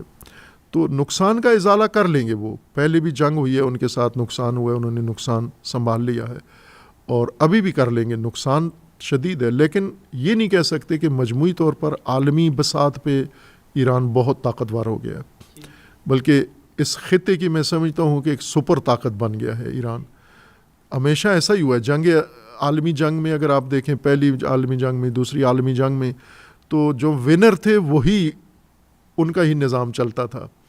یہ ہم نے اعلان کیا ہے مینار پاکستان پر بھی، میں نے یہ کہا ہے کہ اب مشرق وسطیٰ میں جو ڈاکٹرائن چلنی ہے وہ امام خامنئی کی ڈاکٹرائن چلنی ہے. اب امریکہ کی یا اسرائیل کی نہیں چلے گی. پہلے انہوں نے چلا لی جس حد تک، اب نہیں چلے گی. اب جو ایران کہے گا وہ ہونا ہے. البتہ ایران کے اندر بھی دو صورتیں ہیں، ایک گورنمنٹ ہے ایران کی اور ایک قیادت ہے ایران کی، یا کہیں اسٹیبلشمنٹ اور حکومت. تو اسٹیبلشمنٹ ایران کی بہت پاورفل ہے، اور یہ ساری جنگ جیتی بھی انہوں نے ہی ہے. ایران میں حکومت میں جو لوگ آتے ہیں یہ بہت کمزور بھی نکلتے ہیں بعض اوقات. تو یہ ممکن ہے کمزور ہو جائیں یا کمزوری دکھائیں، لیکن جو اصل پاور ہے ایران میں وہ بہت طاقتور ہے. وہ حکومت کی طرف سے ممکن ہے آپ کو پالیسیاں یا بیان ایسے کمزوری والے. موجودہ صدر کافی کمزور بیان دینے کے ماہر ہیں یہ, اور ان کو انہوں نے پزشکیان ہیں تو انہوں نے جنگ میں کنٹرول میں رکھا ہے کہ آپ نے بات نہیں کرنی, کمزور اسٹیٹمنٹ نہ دیں, آپ کمزور اسٹیٹمنٹ نہ دیں. مولانا صاحب, علامہ صاحب میں پڑھ رہا تھا کہ کچھ بہت پرانی امریکن کو ایک انسٹیٹیوٹ تھا, اس کی رپورٹ بھی تھی کہ پاکستان میں اہل تشیع کو ایران کی طرف سے فنڈنگ ہوتی ہے. آپ کا اس کے اوپر کیا پوائنٹ آف ویو ہے؟ میرے خیال میں اگر میری بات پہ اعتماد کیا جائے, بھروسہ کیا جائے, تو پاکستان کے اندر تشیع یا پاکستان کے اندر ایرانی مفادات یہ ممکن ہے کسی زمانے میں ایران کی ترجیح میں رہے ہوں, لیکن ایک بڑا عرصہ گزشتہ 20-30 سال کہہ لیں کہ ایران نے پاکستان میں دلچسپی چھوڑ دی ہے, اور کوئی ان کا میرے علم کے مطابق کوئی نیٹ ورک نہیں ہے, کوئی انویسٹمنٹ نہیں ہے کسی جگہ بھی, نہ دینی تنظیموں کے اوپر, نہ دینی شخصیات کے اوپر, نہ دینی پروجیکٹس کے اوپر. یہ ایک بالکل غلط فہمی اور توہم ہے جو لوگوں کے ذہنوں میں. چونکہ آپ خود تشیع کی حالت دیکھ لیں نا یہاں پر, اس کے بجائے جہاں ایران نے انویسٹمنٹ کی ہے, لبنان ہے, یمن ہے, تو وہاں کے تشیع کی صورتحال دیکھیں اس وقت حزب اللہ کے پاس کیا ہے. تو اگر ایران نے پاکستان میں بھی یہ انویسٹمنٹ کی ہوتی تو آج پاکستان کے پاس, شیعہ کے پاس بھی یہ سب کچھ ہونا چاہیے تھا جو لبنان کے پاس ہے. جبکہ ان کی حالت آپ دیکھ لیں, یہ بیچارے مجلس کس طرح کرواتے ہیں. یہ ابھی ہم نے پروگرام کروایا ہے 100 روپیہ عوام سے چندہ جمع کر کے, ہم نے ایرانی, ویسے ہم تو نہیں کہتے ایرانی لیڈر, ہم تو اپنا اسلامی لیڈر کہتے ہیں, امام خامنئی کے لیے پروگرام کروایا تو چندہ کر کے. اور پاکستانیوں نے بہت بڑا ایک تعاون کیا ہے میڈیسن کے حوالے سے, باقی حوالے سے ایران کے ساتھ تعاون کیا. ممکن ہے کسی دور میں رہا ہو یہ تعاون, لیکن یہ گزشتہ 20-30 سالوں سے جب سے ہم ایک میدانی عمل میں آئے ہیں اور باقاعدہ تعلیمی ادارہ بنا کے خدمت, تو میرے علم میں تو نہیں ہے. اور کہیں اور اگر ہو رہا ہو تو وہ نظر آنا چاہیے نا, جہاں کوئی پیسہ لگاتا ہے وہ نظر آتا ہے اور اس کے آثار نظر آتے ہیں, وہ نظر نہیں آتا. وہ یہ اب البتہ پاکستانیوں کی مہارت اور ہمت وہ ماننی پڑے گی, وہ ہے کہ پاکستانی کہیں سے بھی جا کے کوئی نہ کوئی چیز نکال کے لے آتے ہیں. وہ ان کی اپنی پاکستانیوں کو کریڈٹ دینا ان کا اپنا اسکل سیٹ ہے, وہ ان کا اپنا اسکل ہے. یہ سعودیہ سے بھی لے آتے ہیں, برطانیہ سے بھی لے آتے ہیں, ہر جگہ سے یہ کوئی نہ کوئی چیز لے کے آ جاتے ہیں. یہ ان کی مہارت ہے جو ہمارے سیاستدان بھی کرتے ہیں, مذہبی طبقہ اور سارے مذہبی طبقات کرتے ہیں. خامنئی صاحب کے جنازے پہ جائیں گے آپ؟ ہماری یہ آرزو ہے, سعادت ہے, اللہ توفیق دے انشاءاللہ. اب دیکھتے ہیں آگے پاکستان سے جانے کے لیے کیا, ہم کوشش تو کر رہے ہیں کہ کوئی ایسا سبیل بنے کہ اس موقع کے اوپر جائیں ہم. لاسٹ پارٹ ہے علامہ صاحب, کچھ شخصیات کے میں نام لوں گا جو آپ کے ذہن میں آتا ہے, جو آپ مختصر تاثر ان کے بارے میں دینا چاہتے ہیں, آپ بتائیے. میں عموماً شخصیات کے بارے میں مثبت منفی نہیں کچھ کہتا ہوں, میں جس طرح بھی آپ کہنا چاہیں, کیونکہ میں نے تو پوچھنا ہے, باقی آپ کی کال ہے, جو بھی آپ کہنا چاہیں. مولانا طارق جمیل صاحب بہترین شخصیت ہیں, اور میں سمجھتا ہوں کہ مثبت ترین کردار امت جوڑنے کا اور فرقوں سے بالاتر ہو کر پیغام دینے کا. صرف اگر وہ سیاسی ان کا نہ ہو جو انہوں نے اظہارات کی ہیں جس سے ان کی شخصیت پہ اثر پڑا ہے, تو باقی ہر چیز ان کی سوچ بہت اچھی ہے, رویہ ہر چیز ان کی بہترین. انجینئر محمد علی مرزا صاحب, وہ ایک الگ طرز کی شخصیت ہے, وکھری مزاج والے انسان. وہ تھوڑی طرز پہ روشنی ڈالے, وہ کیا طرز ہے؟ وہ خود بھی اس پہ کافی روشنی ڈالتے رہتے ہیں کہ وہ کہتے ہیں کہ میرے مزاج سے صرف حضرت عمر کا مزاج ملتا ہے, وہ اس طرح سے تھے. تو وہ خود بھی اپنا ریفرنس وہیں سے لیتے ہیں. کہ علامہ ابتسام علی ظہیر صاحب سخت ہیں, کافی سخت ہیں اپنے موقف میں, اور اس میں سختی دور کر لیں, باقی مسلمانوں کو مسلمان سمجھیں اور ملیں سب کے ساتھ, تو بے شک اپنے مسلک پہ قائم رہیں جو ان کا نظریہ اعتقاد ہے, لیکن شدت نہیں ہونی چاہیے باقی مسلمانوں کے بارے میں. کوئی نہ کوئی برج اوپن رکھے ملنے کا, ملتے رہیں. ہماری ان سے یہ درخواست ہے کہ ابتسام، تبسم اور خوشروئی کو کہتے ہیں، تو خوشرو رہیں. ٹھیک ہے. ڈاکٹر اسرار احمد صاحب، میرے خیال میں بہت سنجیدہ شخصیت تھے، اور جس چیز کے معتقد تھے اس پہ انہوں نے کوئی وقت ضائع نہیں کیا. انہوں نے قرآن کے ذریعے سے بھی اپنا مقصد حاصل کرنے کی کوشش کی، اپنی تبلیغ، اپنے جو کچھ انہیں طاقت تھی، ان کے پاس توانائی تھی، وہ ساری انہوں نے صرف کی، اور اپنے نظریے کے مطابق جس کے وہ قائل تھے خلافت کے نظام کے، اس کے لیے انہوں نے بھرپور کوشش کی. شہنشاہ حسین نقوی صاحب، اچھی شخصیت ہے. عمران خان صاحب، عمران خان صاحب اچھے ہیں لیکن کام اتنے اچھے نہیں ہیں ان کے. ٹھیک. آپ کو ان کا سب سے ایسا کام جس پہ آپ کو سب سے زیادہ اختلاف تھا وہ کیا تھا؟ سب سے زیادہ اختلاف ان کے بارے میں یہ ہے کہ وہ جس میدان کے نہیں تھے اس میدان میں آ گئے، اور انہیں کہہ دینا چاہیے تھا کہ مجھ سے حکومتیں نہیں چلتی، میں نے یہ ٹریننگ نہیں لی ہوئی، میں جس میدان کا ہوں اسی میدان میں رہوں. اور خود بھی انہوں نے کہا بھی، حکومت میں آ کر بھی کہا کہ ہمیں سمجھ ہی نہیں آ رہی. 2.5 سال بعد کہا کہ ہمیں حساب کتاب ہی سمجھ میں نہیں آتا، ہمیں یہی سمجھ. اور جس دن وہ حکمران بنے تھے، میں اسی دن اپنے خطبے میں کہا تھا کہ یہ غلطی کر رہے ہیں. ایک ایسی شخصیت جس کو ایڈمنسٹریشن کا کوئی تجربہ نہیں ہے، فائل ورک کا تجربہ نہیں ہے، پلاننگ کا کوئی تجربہ نہیں ہے، صرف جذبات ہیں، شہرت ہے، تو اتنا ملک بڑا. اور پھر انہوں نے ثابت کیا کہ انتظامی لحاظ سے ناکام ترین حکومت ان کی تھی. ویسے سیاسی طور پر بہت مضبوط تھی، لیکن ڈیلیوری کے لحاظ سے بہت، جیسے پنجاب میں جو انہوں نے وزیر اعلیٰ بنائے، خود پارٹی بھی اس پر ناراض تھی، اسٹیبلشمنٹ بھی، جو لانے والے تھے وہ بھی ناراض تھے.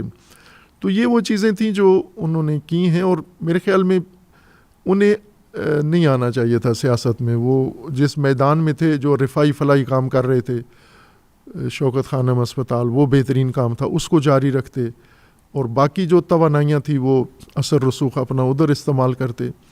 ادھر آئے ہیں تو یہ بہت سارے مسائل پیدا ہو گئے ہیں. شہباز شریف صاحب، شہباز شریف صاحب محنتی شخص ہیں اور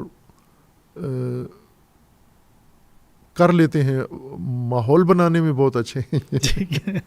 مولانا فضل الرحمان صاحب، مذہبی سیاست میں میں سمجھتا ہوں کہ بہت مضبوط شخصیت ہیں، اور سیاست جانتے ہیں، یہ کہا جا سکتا ہے. مذہب سے فائدہ اٹھانا بھی جانتے ہیں سیاست کے لیے، اور سیاست بھی سیاست سے فائدہ اٹھانا بھی جانتے ہیں. سیاست جانتے ہیں. میں سمجھتا ہوں کہ سب سے بڑے اس وقت سیاس اگر ملک میں میں کہوں تو وہی ہے سیاس. سارے فضل الرحمان صاحب سیاست کے استاد ہیں. حافظ نعیم الرحمان صاحب، یہ ایک بڑی منظم جماعت کے لیڈر ہیں اور بڑے پرجوش ہیں، نئی توانائی کے ساتھ آئے ہیں، اور کوشش کرتے ہیں کہ اقتدار کے لیے ووٹنگ انتخابات کے ذریعے سے کوئی ماحول بنائیں. لیکن جماعت اسلامی کی معلوم نہیں قسمت خراب ہے، مقدر کی بات ہے، کیا ہے کہ یہ بہت محنت کرتے ہیں. جتنا جماعت اسلامی الیکشن میں محنت کرتی ہے اتنی کوئی جماعت دوڑ دھوپ نہیں کرتی. اور ڈیموکریٹک جماعت ہے، اور ڈیموکریٹک ہے. اندرونی سسٹم بھی ان کا سارا ہر چیز بہترین آئیڈیل ہے، لیکن عوام ووٹ نہیں دیتے ان کو. اس پر میں انہیں کہتا بھی ہوں ذرا غور کیا کرو، سوچو کیا کرو. چونکہ تھوڑا سا جو سراج الحق صاحب سے ہمارا ایک قربت تھی، تو اس وقت فلسطین کا ایشو چل رہا تھا 2024 میں، اور ہم مل کے فلسطین کے لیے پاکستان کے اندر ریلیاں نکال رہے تھے، سیمینار اجتماعات کر رہے تھے، اور سراج صاحب بڑے پیش تھے اور بڑے پرجوش مخلص تھے.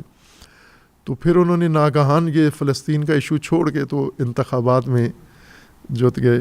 تو ان کی کوشش دیکھی ہم نے آنکھوں سے، اور دیکھتے رہے کہ اتنی دوڑ دھوپ تو کوئی سیاسی جماعت نہیں کر رہی جتنی یہ کرتے ہیں. جماعت اسلامی کرتے ہیں. جماعت اسلامی رزلٹ نہیں آتا، لیکن رزلٹ نہیں ملتا. ان نعیم صاحب سے توقع سب جماعتیوں کو کم از کم ہے کہ یہ کامیاب کر لیں گے.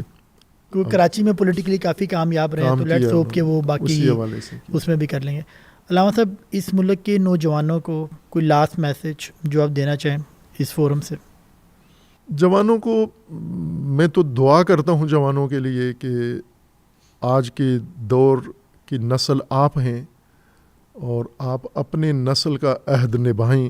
آج کا زمانہ بہت ہی ٹف زمانہ ہے آج کے جوانوں کے لیے. اللہ تعالیٰ نے جہاں وسائل آپ کو دیے ہیں، غیر محدود وسائل دیے ہیں، وہاں پر خطرات بھی آپ کے لیے اسی سطح کے ہیں جن کی زد میں ہیں آپ.